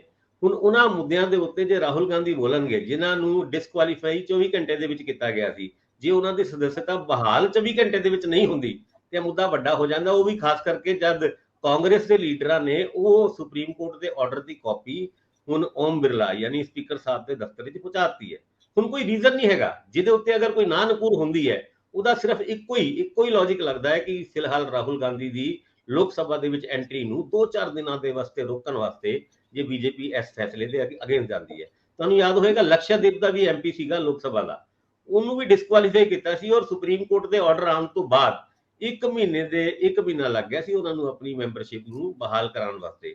ਪਰ ਇੱਥੇ ਮੁੱਦਾ ਰਾਹੁਲ ਗਾਂਧੀ ਦਾ ਹੈ, ਇਸ ਕਰਕੇ ਜ਼ਿਆਦਾ ਇੰਪੋਰਟੈਂਸ ਰੱਖਦਾ ਹੈ ਔਰ ਉਸ ਇੰਪੋਰਟੈਂਸ ਨੂੰ ਬੀਜੇਪੀ ਕਿੰਨੀ ਕੁ ਇੰਪੋਰਟੈਂਸ ਦਿੰਦੀ ਹੈ, ਇਹ ਦੇਖਣ ਵਾਲੀ ਗੱਲ ਹੈ। ਹਾਂ, ਮੈਂ ਵੀ ਇਹੀ ਗੱਲ ਕਰ ਰਿਹਾ ਕਿ ਵੀ ਉਹ ਜਿਹੜੀ ਸਦੱਸਤਾ ਉਹਨਾਂ ਦੀ ਬਹਾਲ ਕਰਨਾ ਜਿਹੜਾ ਹੈਗਾ, ਉਹ ਡਰ ਉਹਦਾ ਨਹੀਂ ਹੈ। ਡਰ ਤਾਂ ਜਿਹੜਾ ਸਪੀਚ ਕਰਨਗੇ ਨੋ ਕੌਨਫੀਡੈਂਸ ਮੋਸ਼ਨ ਦੇ ਉੱਤੇ, ਉਹਦਾ ਡਰ, ਉਹਨੂੰ ਕਿਵੇਂ ਰੋਕਣਾ ਹੈ, ਇਸ ਦੇ ਉੱਤੇ ਚਾਲ ਚੱਲੀ ਜਾਏਗੀ, ਜੋ ਵੀ ਚੱਲੀ ਜਾਏਗੀ। ਪਰ ਮੈਨੂੰ ਲੱਗ ਨਹੀਂ ਰਿਹਾ ਕਿ ਕੋਈ ਚਾਲ ਕੋਈ ਕਾਰਗਰ ਸਾਬਿਤ ਹੋਏਗੀ। ਮੈਂ ਕਹਿ ਰਿਹਾ ਵੀ ਅਗਰ ਜੋ ਵੀ ਚਾਲ ਚੱਲਦੇ ਆ, ਉਹਨਾਂ ਨੂੰ ਰੋਕਦੇ ਆ, ਤਾਂ ਉਹ ਬੈਕਫਾਇਰ ਕਰ ਸਕਦੀ ਹੈ। ਇਹੀ ਮੇਰਾ ਇੱਕ ਉਹ ਸੀਗਾ ਕਿ ਇਹ ਕਈ ਵਾਰ ਹੁੰਦਾ ਇਦਾਂ ਹੀ ਹੈ ਵੀ ਅਸੀਂ ਸੋਚਦੇ ਆ ਕਿ ਵੀ ਕਿਉਂਕਿ ਦੇਖੋ ਜਨਤਾ ਤਾਂ ਘੱਟੋ ਘੱਟ ਦੇਖ ਹੀ ਰਹੀ ਹੈ ਨਾ, ਉਹਨੂੰ ਇਹ ਤਾਂ ਪਤਾ ਹੀ ਯਾਰ ਵੀ ਜਦੋਂ ਤੁਸੀਂ ਉਹਨੂੰ ਹਟਾਣਾ ਸੀ ਤਾਂ 1 ਮਿੰਟ 'ਚ ਹਟਾਤਾ। ਉਦੋਂ ਤਾਂ ਬੇਸ਼ੱਕ ਹੁੰਦਾ ਤਾਂ ਸੁਪਰੀਮ ਕੋਰਟ ਦੇ ਆਰਡਰ ਉੱਥੇ ਆਏ ਵੀ ਨਾ ਹੋਣ ਤਾਂ ਹੀ ਤੁਸੀਂ ਹਟਾਤਾ। ਲੇਕਿਨ ਹੁਣ ਸੁਪਰੀਮ ਕੋਰਟ ਦੇ ਆਰਡਰ ਵੀ ਪਾਰਟੀ ਦੇ ਚੁੱਕੀ ਹੈ, ਉਹਨਾਂ ਨੂੰ ਬਹਾਲ ਕਰਨ ਦੀ ਐਪਲੀਕੇਸ਼ਨ ਵੀ ਦੇ ਚੁੱਕੀ ਹੈ। ਫਿਰ ਵੀ ਆਪਾਂ ਅਗਰ ਉਹਦੇ ਵਿੱਚ ਅੜਚਨਾ ਅੜਾ ਰਹੇ ਹਾਂ ਤਾਂ ਇਹਦਾ ਮਤਲਬ ਹੈ ਕਿ ਇੱਥੇ ਪੋਲਿਟਿਕਸ ਚੱਲੀ, ਉਹਨਾਂ ਨੂੰ ਬਾਹਰ ਰੱਖਣ ਦੀ। ਤੁਸੀਂ ਕਹਿੰਦਾ ਸੁਪਰੀਮ ਕੋਰਟ ਦੇ ਆਰਡਰ, ਲੋਅਰ ਕੋਰਟ ਦੇ ਆਰਡਰ ਸ਼ਾਇਦ ਨਾ ਪਹੁੰਚੇ ਹੋਣ ਉਦੋਂ ਤੱਕ, ਜਦੋਂ ਤੱਕ ਫੈਸਲਾ ਲੈ ਲਿਆ ਸੀ। ਮੈਂ ਸਵਾਲ ਇੱਥੇ ਇਹ ਉਠਾ ਰਿਹਾ ਕਿ ਰਾਹੁਲ ਗਾਂਧੀ ਇਹਨਾਂ ਲਈ ਇੰਨੇ ਅਹਿਮ ਕਦੋਂ ਦੇ ਹੋ ਗਏ? ਇਹ ਤਾਂ ਸਮਝਦੇ ਕੱਖ ਨਹੀਂ ਕਿ ਜਿਹੜੀ ਉਹਨਾਂ ਨੇ ਪੂਰੇ ਇੰਡੀਆ ਦੀ ਯਾਤਰਾ ਕੀਤੀ, ਉਸ ਤੋਂ ਬਾਅਦ ਰਾਹੁਲ ਗਾਂਧੀ ਦਾ ਫੇਸ, ਪਰਸਨੈਲਿਟੀ ਫੇਸ ਬਣ ਰਿਹਾ, ਕਲਟ ਬਣ ਰਿਹਾ। ਨਰਿੰਦਰ ਮੋਦੀ ਦੇ ਸਾਹਮਣੇ ਦੇਸ਼ ਵਿੱਚ ਕੋਈ ਵੀ ਚਿਹਰਾ ਨਹੀਂ ਇਸ ਵੇਲੇ। ਜੇ ਕੇਜਰੀਵਾਲ ਬਣਨ ਦਾ ਯਤਨ ਕਰ ਰਹੇ ਸੀ ਤੇ ਉਹ ਵੀ ਉਲਝਣਾ ਚਾਹੇ, ਪਰ ਕੀ ਹੁਣ ਰਾਹੁਲ ਗਾਂਧੀ ਤੋਂ ਡਰ ਲੱਗਣ ਲੱਗ ਗਿਆ? ਇਹ ਸਵਾਲ ਲੋਕਾਂ 'ਚ ਜਾ ਰਿਹਾ ਤੇ ਇਹ ਇਸੇ ਚਿਹਰੇ ਨੂੰ ਰੋਕਣ ਦਾ ਯਤਨ ਤਾਂ ਨਹੀਂ ਹੋ ਰਿਹਾ ਵੀ ਜਾਣੇ ਅਣਜਾਣੇ ਦੇ ਵਿੱਚ ਤੁਸੀਂ ਇਦਾਂ ਦਾ ਮਾਹੌਲ ਕ੍ਰੀਏਟ ਕਰਕੇ ਕਿਤੇ ਸਗੋਂ ਮਦਦ ਹੀ ਕਰ ਰਹੇ ਹੋ? ਮੈਂ ਹੁਣ ਉਹ ਜਿਹੜੇ ਕਿਸਾਨ ਨਿਧੀ ਯੋਜਨਾ ਹੈ ਉਹਦੇ ਉੱਤੇ ਮੈਂ ਆਉਣਾ ਚਾਹੂੰਗਾ ਇੰਦਰਪ੍ਰੀਤ ਜੀ। ਬਿਲਕੁਲ, ਜਿਹੜੀ ਇਹਦੀ ਤੁਸੀਂ ਗੱਲ ਕੀਤੀ ਹੈ, ਰਾਹੁਲ ਗਾਂਧੀ ਦਾ ਤੋਂ ਡਰ ਹੈ ਇਸ ਗੱਲ ਦਾ। ਦੇਖੋ ਯਾਤਰਾ ਤੋਂ ਬਾਅਦ ਉਹਨਾਂ ਦੀ ਪਰਸਨੈਲਿਟੀ ਕਾਫੀ ਉੱਭਰ ਕੇ ਆਈ ਹੈ, ਇਹ 'ਚ ਕੋਈ ਸ਼ੱਕ ਨਹੀਂ। ਇਹ ਤਾਂ ਮੈਨੂੰ ਲੱਗਦਾ ਕਿ ਹੁਣ ਤਾਂ ਬੀਜੇਪੀ ਵਾਲੇ ਵੀ ਕਹਿਣ ਲੱਗੇ ਕਿ ਨਹੀਂ, ਉਹਦੀ ਪਰਸਨੈਲਿਟੀ ਕਾਫੀ ਉੱਭਰੀ ਹੈ। ਹੁਣ ਪਾਰਟੀ ਉਸ ਤਰ੍ਹਾਂ ਦਾ ਹਮਲਾਵਰ ਰੁਖ ਉਹਨਾਂ ਤੇ ਨਹੀਂ ਅਪਣਾਉਂਦੀ, ਇਸ ਗੱਲ ਤੋਂ ਸਾਬਿਤ ਹੋ ਰਿਹਾ। ਨਾਲ ਦੀ ਨਾਲ ਉਹਨਾਂ ਨੇ ਦੂਜੀ ਯਾਤਰਾ ਵੀ ਹੁਣ ਸ਼ੁਰੂ ਕਰਨੀ ਹੈ, ਜਿਹੜੀ ਪਹਿਲਾਂ ਤਾਂ ਕਸ਼ਮੀਰ ਤੋਂ ਕੰਨਿਆ ਕੁਮਾਰੀ ਸੀ, ਹੁਣ ਦੂਜੇ ਪਾਸੇ ਜਿਹੜਾ ਗੁਜਰਾਤ ਤੋਂ ਬੰਗਾਲ ਵੱਲ ਚੱਲਣਾ ਹੈ, ਉਹ ਵੀ ਇਹਨਾਂ ਦਿਨਾਂ ਦੇ ਵਿੱਚ ਹੀ ਸ਼ੁਰੂ ਕਰਨੀ ਹੈ। ਔਰ ਮੇਰਾ ਖਿਆਲ ਹੈ ਕਿ ਜਿਹੜੀ ਉਹ ਪਾਰਲੀਮੈਂਟ ਦੇ ਇਲੈਕਸ਼ਨ ਨੇ ਉਸ ਤੋਂ ਪਹਿਲਾਂ ਪਲੱਸ ਜਿਹੜੇ ਸਤੰਬਰ ਦੇ ਵਿੱਚ ਇਹ ਜਿਹੜੇ ਦੂਜੇ ਇਲੈਕਸ਼ਨ ਨੇ, ਜਿਵੇਂ ਰਾਜਸਥਾਨ ਦੇ ਹੈਗੇ ਜਾਂ ਹੋਰ ਇਲੈਕਸ਼ਨ ਪੈਂਡਿੰਗ ਪਏ ਨੇ, ਉਹਨਾਂ ਦੇ ਵਿੱਚ ਵੀ ਇਸ ਵਾਰੀ ਇਸ ਗੱਲ ਨੂੰ ਖਾਸ ਅੱਗੇ ਰੱਖਿਆ ਜਾਏਗਾ। ਇਹ ਜੋ ਪ੍ਰੋਗਰਾਮ ਬਣ ਰਿਹਾ ਉਹਦੇ ਵਿੱਚ ਐਤਕੀ ਰਾਜਸਥਾਨ ਦੇ ਵਿੱਚ ਵੱਡਾ ਪੜਾਅ ਹੈ, ਕਈ ਦਿਨਾਂ ਦਾ ਪੜਾਅ ਹੈ ਰਾਹੁਲ ਗਾਂਧੀ ਦਾ। ਇਹਦਾ ਮਤਲਬ ਇਹ ਹੈ ਕਿ ਉਹ ਬਹੁਤ ਰਣਨੀਤਿਕ ਤਰੀਕੇ ਨਾਲ ਅੱਗੇ ਵਧਣਗੇ ਔਰ ਉਹ ਜਿਹੜੀ ਉਹਨਾਂ ਨੂੰ ਪਪੂਲੈਰਿਟੀ ਮਿਲੀ ਹੈ ਉਹਦਾ ਇਸ ਵਾਰੀ ਜ਼ਰੂਰ ਫਾਇਦਾ ਉਠਾਇਆ ਜਾਏਗਾ। ਹੁਣ ਗੱਲ ਕਰੀਏ ਆਪਾਂ, ਤੁਹਾਡਾ ਮਤਲਬ ਹੈ ਕਿ ਉਹ ਗੁਜਰਾਤ ਵਿੱਚ ਕੰਪੇਨ ਕਰਨ ਨਹੀਂ ਸੀ ਗਏ? ਤੁਹਾਨੂੰ ਯਾਦ ਹੋਣਾ ਉਹਨਾਂ ਨੇ ਬਹੁਤ ਜ਼ਿਆਦਾ ਕਰਨਾਟਕ 'ਚ ਸਮਾਂ ਨਹੀਂ ਸੀ ਬਿਤਾਇਆ, ਲੇਕਿਨ ਇਸ ਵਾਰੀ ਉਹ ਬਤੌਰ ਚਿਹਰਾ ਉਹ ਰਾਜਸਥਾਨ ਦੇ ਵਿੱਚ ਸਮਾਂ ਬਿਤਾਉਣਗੇ, ਕਿਉਂਕਿ ਉਹ ਪੂਰੀ ਦੀ ਪੂਰੀ ਚੋਣ ਫਸੀ ਹੋਈ ਆ, ਬਹੁਤ ਫਸੀ ਹੋਈ ਆ। ਬੀਜੇਪੀ ਨੂੰ ਵੀ ਉੱਥੇ ਐਜ ਨਹੀਂ ਮਿਲ ਰਿਹਾ, ਬੀਜੇਪੀ ਦਾ ਵੀ ਬਹੁਤ ਵੱਡਾ ਉੱਥੇ ਕੋਈ ਵੇਵ ਨਹੀਂ ਚੱਲ ਰਹੀ। ਹੁਣ ਲੜਾਈ ਇਸ ਗੱਲ ਦੀ ਹੈ ਵੀ ਇਸ ਫਸੀ ਹੋਈ ਇਲੈਕਸ਼ਨ ਨੂੰ ਰਾਹੁਲ ਗਾਂਧੀ ਆਪਣੇ ਚਿਹਰੇ ਨਾਲ ਕੱਢ ਕੇ ਲਿਆ ਸਕਦੇ ਕਿ ਨਹੀਂ? ਇਹ ਬੜਾ ਵੱਡਾ ਰਿਸਕ ਵੀ ਹੋ ਸਕਦਾ ਹੈ। ਆ ਹੁਣ ਤੁਸੀਂ ਅਗਲੀ ਖਬਰ ਤੇ ਚਲੇ ਜਾਓ। ਦੂਸਰੀ ਗੱਲ, ਅਸੀਂ ਪ੍ਰਧਾਨ ਮੰਤਰੀ ਜਿਹੜੀ ਕਿਸਾਨ ਨਿਧੀ ਯੋਜਨਾ ਹੈਗੀ ਆ ਉਹਦੀ ਗੱਲ ਕਰ ਰਹੇ ਹਾਂ, ਔਰ ਉਹ ਕਾਫੀ, ਦੇਖੋ ਮੈਂ ਜਿਹੜੇ ਅੰਕੜੇ ਦੇਖ ਰਿਹਾ ਸੀਗਾ ਵੀ 23 ਲੱਖ ਤੋਂ ਘਟ ਕੇ ਹੁਣ 8 ਲੱਖ ਕੁਝ ਸਮਥਿੰਗ ਕਿਸਾਨ ਰਹਿ ਗਏ ਆ। ਜਦੋਂ ਸਟਾਰਟ ਹੋਈ ਸੀਗੀ ਉਦੋਂ 17 ਲੱਖ ਦੇ ਕਰੀਬ ਸੀ, ਹੁਣ ਬਹੁਤ ਥੱਲੇ ਆ ਗਿਆ। ਉਹ ਇਹਦਾ ਕਾਰਨ ਇਹ ਸੀ ਕਿ ਜਦੋਂ ਸਟਾਰਟ ਹੋਈ ਸੀ, ਕਿਉਂਕਿ ਉਦੋਂ ਇਲੈਕਸ਼ਨ ਸੀਗੇ, ਬਿਲਕੁਲ ਉੱਤੇ ਪਾਰਲੀਮੈਂਟ ਦੇ ਇਲੈਕਸ਼ਨ ਖੜੇ ਸੀ ਸਿਰ ਤੇ ਦਸੰਬਰ ਦੇ ਵਿੱਚ ਇਹ ਲਾਗੂ ਕੀਤੀ ਸੀ। ਉਦੋਂ ਇਹ ਕਿਹਾ ਸੀ ਵੀ ਕਿਸੇ ਨੂੰ ਕੁਝ ਵੀ ਦੇਣ ਦੀ ਲੋੜ ਨਹੀਂ ਹੈ, ਪਰ ਉਸ ਤੋਂ ਬਾਅਦ ਜਦੋਂ ਇਹ ਲਾਗੂ ਕੀਤੀ ਹੈ ਪਾਰਲੀਮੈਂਟ ਇਲੈਕਸ਼ਨ ਤੋਂ ਬਾਅਦ, ਫਿਰ ਦੁਬਾਰਾ ਪ੍ਰਧਾਨ ਮੰਤਰੀ ਬਣ ਗਏ ਨਰਿੰਦਰ ਮੋਦੀ ਹੋਣੀ, ਉਸ ਤੋਂ ਬਾਅਦ ਜਦੋਂ ਇਹ ਅੱਗੇ ਵਧ ਰਹੀ ਹੈ, ਫਿਰ ਰਾਈਡਰਸ ਲਗਾਉਣੇ ਸ਼ੁਰੂ ਕੀਤੇ ਹੈ, ਫਿਰ ਜੇ ਫਾਰਮ ਨਾਲ ਜੋੜਨਾ ਸ਼ੁਰੂ ਕੀਤਾ ਹੈ, ਫਿਰ ਬਹੁਤ ਸਾਰੀਆਂ ਹੋਰ ਚੀਜ਼ਾਂ ਵੀ ਕੀਤੀਆਂ ਨੇ, ਤਾਂ ਉਸ ਤੋਂ ਔਰ KYC ਮੰਗੇ ਹੈ, ਫਿਰ ਇਹ ਚੀਜ਼ਾਂ ਹੁਣ ਛੰਟਣੀਆਂ ਸ਼ੁਰੂ ਹੋ ਗਈਆਂ ਨੇ। ਉਦੋਂ ਤਾਂ ਸਿੰਪਲ ਇੱਕ ਐਪਲੀਕੇਸ਼ਨ ਦੇਣੀ ਸੀ ਕਿ ਮੈਂ ਕਿਸਾਨ ਆ ਤੇ ਮੈਨੂੰ ਦਿੱਤਾ ਜਾਏ ਤੇ ਉਹਦੇ ਖਾਤੇ 'ਚ ਆ ਜਾਂਦਾ ਸੀ। ਹੁਣ ਬਹੁਤ ਰਾਈਡਰਸ ਲੱਗ ਗਿਆ ਹੈ। ਅੱਛਾ, ਬਹੁਤ ਸਾਰੇ ਫਾਰਮਰਸ ਨੇ ਆਪਣੇ KYC ਫਾਰਮ ਵੀ ਆਨਲਾਈਨ ਜਮ੍ਹਾਂ ਨਹੀਂ ਕਰਾਏ, ਇਸ ਕਰਕੇ ਵੀ ਜਿਹੜਾ ਹੈਗਾ ਉਹ ਨੁਕਸਾਨ ਹੋ ਰਿਹਾ। ਜਿਹੜਾ ਬਲਬੀਰ ਸਿੰਘ ਰਾਜੇਵਾਲ ਹੋਰਾਂ ਦਾ ਮੈਂ ਪੜ੍ਹ ਰਿਹਾ ਸੀਗਾ ਕਿ ਕਿਸਾਨ ਜਿਹੜੇ ਹੈਗੇ ਨੇ ਉਹ ਇੰਨੇ ਟੈਕਸ ਹੈਵੀ ਨਹੀਂ ਹੈਗੇ, ਜਿਹਦੇ ਕਰਕੇ ਉਹ ਇਹਦਾ ਨੁਕਸਾਨ ਉਠਾ ਰਹੇ ਨੇ। ਟੈਕਸ ਹੈਵੀ ਤਾਂ ਮੈਂ ਗੱਲ ਨਹੀਂ ਮੰਨਦਾ, ਹੁਣ ਪੰਜਾਬ ਦੇ ਹਰ ਕਿਸਾਨ ਕੋਲੇ, ਛੋਟੇ ਤੋਂ ਛੋਟੇ ਕਿਸਾਨਾਂ ਕੋਲੇ ਕੀ ਮਜ਼ਦੂਰਾਂ ਕੋਲੇ ਵੀ ਜਿਹੜੇ ਹੈਗੇ ਆ ਉਹ ਸਮਾਰਟਫੋਨ ਨੇ। ਇਹ ਗੱਲ ਤਾਂ ਮੈਂ ਰਾਜੇਵਾਲ ਸਾਹਿਬ ਹੋਰਾਂ ਦੀ ਨਹੀਂ ਮੰਨ ਸਕਦਾ ਕਿ ਇਸ ਕਰਕੇ ਰਹਿ ਗਿਆ। ਹਾਂ, ਕਾਰਨ ਹੋਰ ਹੋ ਸਕਦਾ ਕਿ ਉਹਦੇ ਵਿੱਚ ਉਹ ਫਾਲ ਨਹੀਂ ਕਰ ਰਹੇ, ਕਿਉਂਕਿ ਸਾਡੇ ਵਿੱਚ ਬਹੁਤ ਲੰਬੇ ਸਮੇਂ ਤੋਂ ਹਜੇ ਵੀ ਸਾਂਝੇ ਖਾਤੇ ਚੱਲ ਰਹੇ ਆ। ਅਸੀਂ ਕਲਟੀਵੇਟਰਸ ਜ਼ਿਆਦਾ, ਪਰ ਜੇ ਤੁਸੀਂ ਜ਼ਮੀਨਾਂ ਦੇ ਉੱਤੇ ਦੇਖੋ ਤਾਂ ਅਸੀਂ ਬਹੁਤ ਥੋੜੇ ਆ। ਜ਼ਮੀਨਾਂ ਦੇ ਉੱਤੇ ਤਾਂ ਮੇਰੇ ਖਿਆਲ ਸਾਡੀ ਗਿਣਤੀ 8-10 ਲੱਖ ਹੀ ਹੈ, ਵੀ 8-10 ਲੱਖ ਬੰਦਿਆਂ ਦੇ ਨਾਂ ਤੇ ਹੀ ਜ਼ਮੀਨਾਂ ਨੇ। ਕਲਟੀਵੇਸ਼ਨ ਦੇ ਤੌਰ ਤੇ ਬਹੁਤ ਜ਼ਿਆਦਾ ਨੇ, ਇਸ ਕਰਕੇ ਥੋੜਾ ਜਿਹਾ ਫਰਕ ਮੈਨੂੰ ਲੱਗਦਾ ਕਿ ਉੱਥੇ ਵੀ ਪੈ ਰਿਹਾ। ਨਵੇਂ ਸਿਰੇ ਤੋਂ ਜਿਹੜੀ ਜਮਾਬੰਦੀਆਂ ਜਿਹੜੀਆਂ ਕਰਵਾਉਣੀਆਂ ਨੇ, ਜਾਂ ਉਹਦੀ ਜਿਹੜੀ ਨਵੇਂ ਸਿਰੇ ਤੋਂ ਆਪਾਂ ਜ਼ਮੀਨ ਦਾ ਵਟਾਂਦਰਾ ਕਰਾਉਣਾ ਹੁੰਦਾ, ਉਹਦੇ ਤੇ ਹਜੇ ਕੰਮ ਕਰਨਾ ਬਹੁਤ ਪੈਂਡਿੰਗ ਪਿਆ। ਇਸੇ ਕਰਕੇ ਅਸੀਂ ਜਿਹੜਾ ਇਹ 8 ਲੱਖ ਦੇ ਕਰੀਬ, 8,60,000 ਮੇਰੇ ਖਿਆਲ ਰਹਿ ਗਿਆ ਇਹ ਅੰਕੜਾ ਜਿਹੜਾ ਨਵਾਂ ਹੈਗਾ, ਇਹਦੇ ਕਰੀਬ ਪਹੁੰਚ ਗਿਆ, ਜਿਹੜਾ ਕਿਸੇ ਟਾਈਮ 20 ਲੱਖ ਦੇ ਨੇੜੇ ਤੇੜੇ ਪਹੁੰਚ ਗਿਆ ਸੀ। ਬੜੀ ਵੈਸੇ ਇਹ ਅਲਾਰਮਿੰਗ ਸਥਿਤੀ ਇਸ ਨਜ਼ਰੀਏ ਤੋਂ ਵੀ ਅਸੀਂ ਹਰ ਮਾਮਲੇ ਦੇ ਵਿੱਚ ਜਿੱਥੋਂ ਸਹੂਲਤ ਮਿਲਦੀ ਉਹ ਲੈ ਲੈਂਦੇ ਹਾਂ। ਕਈ ਵਾਰੀ ਅਸੀਂ ਐਲੀਜੀਬਲ ਵੀ ਨਹੀਂ ਹੁੰਦੇ। ਹੁਣ ਦੇਖਿਆ ਕਿ ਪੰਜਾਬ ਦੇ ਵਿੱਚ ਬੁਢਾਪਾ ਪੈਨਸ਼ਨਾਂ ਦੇ ਨਾਂ ਤੇ ਕਈ 50-50 ਸਾਲ ਦੇ ਵੀ ਉਦੋਂ ਲੈ ਗਏ, ਬਾਅਦ ਦੇ ਵਿੱਚ ਰੌਲੇ ਪਏ ਆ ਕਿ ਇਹ ਪੈਸੇ ਜਮ੍ਹਾਂ ਕਰਾਉਣੇ, ਕਿਹਨੇ ਕਰਾਉਣੇ, ਕਿਹਦੀਆਂ ਗੱਲਾਂ, ਕਿਹੜੀ ਸਰਕਾਰ ਕੋ ਜ਼ਰੂਰਤ ਆ ਵੀ ਇਹੋ ਜਿਹੀ ਐਜੀਟੇਸ਼ਨ ਫੇਸ ਕਰ ਸਕੇ। ਬਸ ਧੂੜ ਉੱਡਦੀ ਰਹਿੰਦੀ ਆ ਤੇ ਆਪਣਾ ਟੱਟੂ ਭਜਾਉਂਦੇ ਰਹੀਦਾ, ਹੋਰ ਕੀ ਹੈ, ਗੱਲ ਕੱਖ ਵੀ ਨਹੀਂ। ਭਾਸਕਰ ਸਾਹਿਬ, ਆਪਾਂ ਚੱਲਦੇ ਆ, ਉੱਡਦੀ ਧੂੜ ਦਾ ਹੀ ਜ਼ਿਕਰ ਚੱਲਣ ਡਿਆ ਤੇ ਪਠਾਨਕੋਟ ਵਾਲੇ ਪਾਸੇ ਚੱਲਦੇ ਆ। DDPO ਜਿਹੜੇ ਰਿਟਾਇਰ ਹੋ ਚੁੱਕੇ ਆ ਪਰ ਪੰਗੇ 'ਚ ਨੇ, ਕੁਲਦੀਪ ਸਿੰਘ ਨਾਂ ਉਹਨਾਂ ਦਾ, ਜਿਹੜੀ ਜ਼ਮੀਨ 100 ਏਕੜ ਦੇ ਲਗਭਗ 92 ਏਕੜ ਆ, 92 ਏਕੜ ਤੋਂ ਵੀ ਸ਼ਾਇਦ ਕਿਤੇ ਮਰਲਾ ਘੱਟ ਹੀ ਹੋਊਗੀ, ਉਹ ਜ਼ਮੀਨ ਦੇ ਵਿੱਚੋਂ ਪਤਾ ਲੱਗਿਆ ਵੀ ਕਾਫੀ ਵੱਡੀ ਜ਼ਮੀਨ ਜਿਹੜੀ ਆ ਉਹ ਮੋਟੀ ਆ। ਮੋਟੀ ਜ਼ਮੀਨ ਮਤਲਬ ਕਮਾਈ ਵਾਲੀ ਆ, ਉਹਦੇ ਵਿੱਚ ਮਾਈਨਿੰਗ ਦੀਆਂ ਸੰਭਾਵਨਾਵਾਂ ਬੜੀਆਂ ਪ੍ਰਬਲ ਨੇ। ਬੜਾ ਸੋਚ ਸਮਝ ਕੇ ਹੱਥ ਮਾਰਿਆ ਕਿਸੇ ਨੇ, ਲੱਗਦਾ। ਕੀ ਕਹਿੰਦੇ? ਜਿਸ ਤਰੀਕੇ ਨਾਲ ADC ਕੁਲਦੀਪ ਸਿੰਘ ਉਹਨਾਂ ਦਾ ਮੁੱਦਾ, ਜਦ ਉਹ ਲਾਸਟ ਡੇਟ ਆਪਣੀ ਰਿਟਾਇਰਮੈਂਟ ਦੇ ਉਸ ਤੋਂ ਇੱਕ ਦਿਨ ਪਹਿਲੇ 92 ਤੋਂ 100 ਏਕੜ ਤੱਕ ਦੀ ਜ਼ਮੀਨ ਪ੍ਰਾਈਵੇਟ ਲੋਕਾਂ ਦੇ ਨਾਂ ਦੇ ਉੱਤੇ ਇੱਕ ਆਰਡਰ ਕਰਕੇ ਟ੍ਰਾਂਸਫਰ ਕਰ ਦਿੰਦੇ ਨੇ, ਔਰ ਉਸ ਆਰਡਰ ਤੋਂ ਤੁਰੰਤ ਬਾਅਦ ਉਹਦੇ ਉੱਤੇ ਮਾਈਨਿੰਗ ਦੀ ਪਰਮਿਸ਼ਨ ਵੀ ਮੰਗੀ ਜਾਂਦੀ ਹੈ ਉਹਨਾਂ ਵਿਅਕਤੀਆਂ ਦੁਆਰਾ ਜਿਨ੍ਹਾਂ ਦੇ ਨਾਂ ਤੇ ਇਹ ਆਰਡਰ ਹੁੰਦਾ ਹੈ। ਤੁਸੀਂ ਇਹ ਦੇਖੋ, 100 ਏਕੜ ਵਿੱਚੋਂ 45 ਏਕੜ ਜ਼ਮੀਨ ਤੇ ਇਦਾਂ ਦੀ ਸੀ ਜਿਹੜੀ ਮਾਈਨਿੰਗ ਵਾਸਤੇ ਇੱਕ ਸੋਨੇ ਦੇ ਆਂਡੇ ਦੇਣ ਵਾਲੀ ਮੁਰਗੀ ਸੀਗੀ। ਜੇ ਸਰਕਾਰ ਕੋਲ ਇਹ ਜ਼ਮੀਨ ਹੁੰਦੀ ਤਾਂ ਘੱਟ ਤੋਂ ਘੱਟ 1 ਏਕੜ ਤੋਂ 2 ਕਰੋੜ ਰੁਪਇਆ ਕਮਾਇਆ ਜਾ ਸਕਦਾ ਸੀ, ਯਾਨੀ 90 ਕਰੋੜ ਰੁਪਇਆ ਸਾਲ ਦਾ। ਇਹ ਜ਼ਮੀਨ ADC ਕੁਲਦੀਪ ਸਿੰਘ ਉਹਨਾਂ ਨੇ ਜਿਸ ਤਰੀਕੇ ਨਾਲ ਬੜੀ ਤੇਜ਼ੀ ਨਾਲ, ਫੁਰਤੀ ਨਾਲ ਟ੍ਰਾਂਸਫਰ ਕਰਤੀ, ਉਸ ਮੁੱਦੇ ਨੂੰ ਚੀਫ ਸੈਕਟਰੀ, ਹੁਣ ਮੁੱਖ ਮੰਤਰੀ ਦਫ਼ਤਰ ਤੋਂ ਵੀ ਇੱਕ ਆਰਡਰ ਆ ਗਿਆ ਵੀ ਕੇਸ ਦਰਜ ਕਰੋ ਤੇ ਫਿਲਹਾਲ ਜਿਹੜੀ ਜ਼ਮੀਨਾਂ ਇੱਕ ਡਿਸੀਜਨ ਦਿੱਤਾ ਗਿਆ ਉਹਨਾਂ ਨੂੰ ਵਾਪਸ ਮੋੜੋ, ਯਾਨੀ ਉਹ ਆਪਣਾ ਇੱਕ ਬੈਕ ਐਂਟਰੀ ਮਾਰੋ ਉਹਦੀ।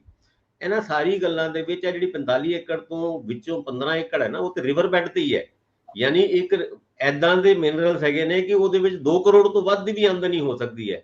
ਇਹ ਸਾਰਾ ਮਾਮਲਾ ਹੁਣ ਜਿਹੜਾ ਪਹਿਲੇ ਸਿਰਫ ਲੈਂਡ ਦੇ ਇੱਕ ਆਰਡਰ ਦਾ, ਇੱਕ ਫੇਵਰਿਜ਼ਮ ਦਾ ਸੀਗਾ, ਹੁਣ ਇੱਕ ਮਾਈਨਿੰਗ ਸਕੈਮ ਦੇ ਤੌਰ ਤੇ ਵੀ ਉੱਭਰ ਕੇ ਆ ਰਿਹਾ ਹੈ।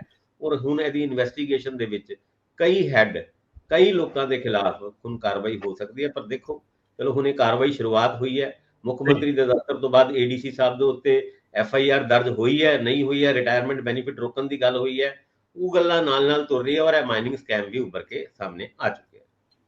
ਵੈਸੇ ਤਾਂ ਇੰਦਰਪ੍ਰੀਤ ਜੀ ਇਹ ਕਾਫੀ ਦਲੇਰ ਅਫਸਰ ਲੱਗਦੇ ਨੇ, ਮੈਂ ਤਾਂ ਦਾਦ ਹੀ ਦਊਂਗਾ, ਏਡੇ ਦਲੇਰ। ਵੈਸੇ ਨਹੀਂ ਤਾਂ ਆਮ ਬੰਦਾ ਸਾਲ ਕਰਿੰਦਾ ਹੋਵੇ ਨਾ ਰਿਟਾਇਰਮੈਂਟ 'ਚ, ਉਹ ਕਹਿੰਦਾ ਨਾ ਬਾਬਾ ਫਾਈਲ ਨੂੰ ਨਹੀਂ ਹੱਥ ਲਾਉਣਾ, ਮੈਂ ਤੂੰ ਫਲਾਣੇ ਤੋਂ ਕਰਾ ਲਾ। ਮੈਂ ਤੇ ਵੀ ਰਿਟਾਇਰ ਹੋਣ ਵਾਲਾ। ਤੇ ਜਦੋਂ 6 ਮਹੀਨੇ ਰਹਿ ਜਾਂਦੇ ਆ, ਬਹੁਤੇ ਤਾਂ ਕੋਈ LTC, ਕੋਈ ਛੁੱਟੀ ਲੈ ਕੇ, ਕੋਈ ਹੋਰ ਇੱਧਰ ਉੱਧਰ ਕਹਿੰਦੇ ਮੈਡੀਕਲ ਹੀ ਮੁਕਾ ਲਓ, ਆਪਾਂ ਨਹੀਂ ਕਰਨਾ ਕੁਝ। ਜੇ ਫਸ ਗਏ ਫੇਰ ਮੁੜ ਕੇ ਰਿਟਾਇਰਮੈਂਟ ਤੋਂ ਬਾਅਦ ਤੇ ਇਨਕੁਆਇਰੀਆਂ ਭੁਗਤਣੀਆਂ ਬੜੀਆਂ ਔਖੀਆਂ। ਬੰਦੇ ਜਿਹੜੇ ਮੈਨੇਜ ਵੀ ਨਹੀਂ ਕਰ ਹੁੰਦੇ, ਰਿਟਾਇਰ ਬੰਦੇ ਨੂੰ ਤਾਂ ਕੁਛ ਨਹੀਂ ਪੁੱਛਦਾ।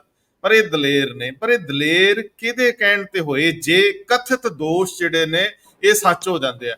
ਕਿਹਦੇ ਕਹਿਣ ਤੇ ਦਲੇਰ ਹੋਏ? ਕੋਈ ਬੰਦਾ ਆਪਣੇ ਆਪ ਏਡਾ ਵੱਡਾ ਰਿਸਕ ਲੈ ਨਹੀਂ ਸਕਦਾ। ਇਹਦੇ ਚ ਦੋ ਹੀ ਤਰੀਕੇ ਹੁੰਦੇ ਆ। ਜੇਕਰ ਤੁਹਾਨੂੰ ਕੋਈ ਆਰਥਿਕ ਤੌਰ ਤੇ ਫਾਇਦਾ ਹੋ ਰਿਹਾ ਹੋਵੇ, ਤੁਸੀਂ ਕਿਸੇ ਲਾਲਚ ਚ ਕਰ ਗਏ, ਗਲਤ ਕੰਮ ਕਰ ਗਏ, ਫਿਰ ਮੈਂ ਕਥਿਤ ਕਹਿ ਰਿਹਾ ਜਿੰਨਾ ਚਿਰ ਉਹਦੀ ਆਖਰੀ ਰਿਪੋਰਟ ਨਹੀਂ ਆਉਂਦੀ।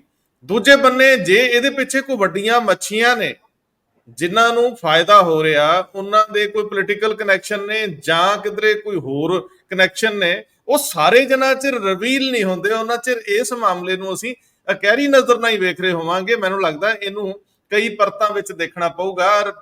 ਬਹੁਤ ਤੇਜ਼ੀ ਨਾਲ ਜਾਂਚ ਹੋਣੀ ਚਾਹੀਦੀ ਆ। ਇਹ ਤਾਂ ਇੱਕ ਦਿਨ ਇੱਕ ਚੰਗਾ ਸਮਰੱਥ ਅਧਿਕਾਰੀ ਬੈਠਾ ਹੋਵੇ ਨਾ ਜੀ, ਇੱਕ ਸਵੇਰ ਤੋਂ ਸ਼ਾਮ ਤੱਕ ਜਾਂਚ ਹੋ ਜਾਂਦੀ ਹੈ, ਕੜੀ ਨਾਲ ਕੜੀ ਇੱਕ ਦਿਨ 'ਚ ਜੁੜ ਜਾਂਦੀ ਹੈ। ਤਾਂ ਮਤਲਬ ਅਜੇ ਵੀ ਜਾਂਚਾਂ ਦੇ ਨਾਂ ਥੱਲੇ ਅੱਖਾਂ ਭੁਨਾਈਆਂ ਜਾ ਰਹੀਆਂ ਨੇ। ਖੈਰ ਅਸੀਂ ਕਿਸੇ ਨੂੰ ਕਟਹਿਰੇ 'ਚ ਨਹੀਂ ਖੜਾ ਕਰ ਰਹੇ। ਇੰਦਰਪ੍ਰੀਤ ਜੀ, ਆਖਰੀ ਗੱਲ, ਪੰਜਾਬ ਦੀ ਦੁੱਖ ਦੀ ਨਬਜ਼ ਨਸ਼ਾ ਕਿੰਨੀਆਂ ਖੇਪਾਂ ਫੜੀਆਂ ਗਈਆਂ, ਕਿੰਨਾ ਕੁਝ ਹੋ ਗਿਆ, ਇਹਦੇ ਨਾਲ ਲੋਕਾਂ ਦਾ ਢਿੱਡ ਨਹੀਂ ਭਰਦਾ। ਉਹ ਕਹਿੰਦੇ ਸਾਡੇ ਪਿੰਡ ਦੇ ਵਿੱਚ ਸ਼ਰੇਆਮ ਵੇਚਦਾ, ਸਾਡੇ ਆਲੇ ਦੁਆਲੇ ਦੇ ਵਿੱਚ ਨਸ਼ਾ ਦੇਣ ਵਾਲੇ ਆ ਜਾਂਦੇ, ਫੜ ਕੇ ਉਹ ਫੜਾਉਂਦੇ ਨੇ, ਕੋਈ ਫੜ ਨਹੀਂ ਆਉਂਦਾ, ਜੇ ਫੜਾ ਕੇ ਆਉਂਦੇ ਉਹ ਛੋਟਾ ਆਉਂਦੇ, ਉਹਨਾਂ ਤੋਂ ਪਹਿਲਾਂ ਪਿੰਡ ਮੁੜ ਕੇ ਆ ਜਾਂਦੇ।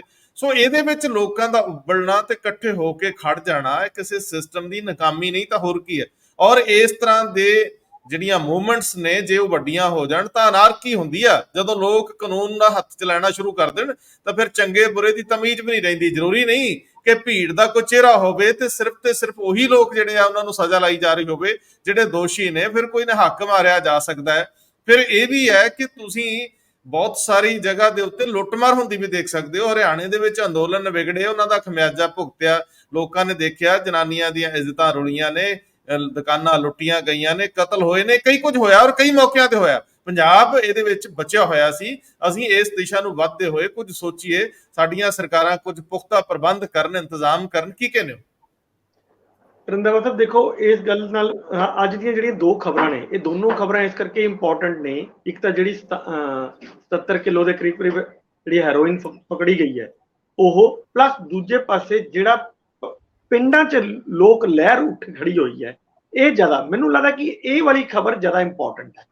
ਬਹੁਤ ਸਾਰੇ ਲੋਕ ਇਹ ਹੁਣ ਗੱਲਾਂ ਕਰਨ ਲੱਗ ਗਏ ਹੈ ਕਿ ਯਾਰ ਪੁਲਿਸ ਪ੍ਰਸ਼ਾਸਨ ਇਹਨਾਂ ਤੋਂ ਹੁਣ ਸਾਨੂੰ ਕੋਈ ਵੀ ਮਦਦ ਮਿਲਣ ਵਾਲੀ ਨਹੀਂ।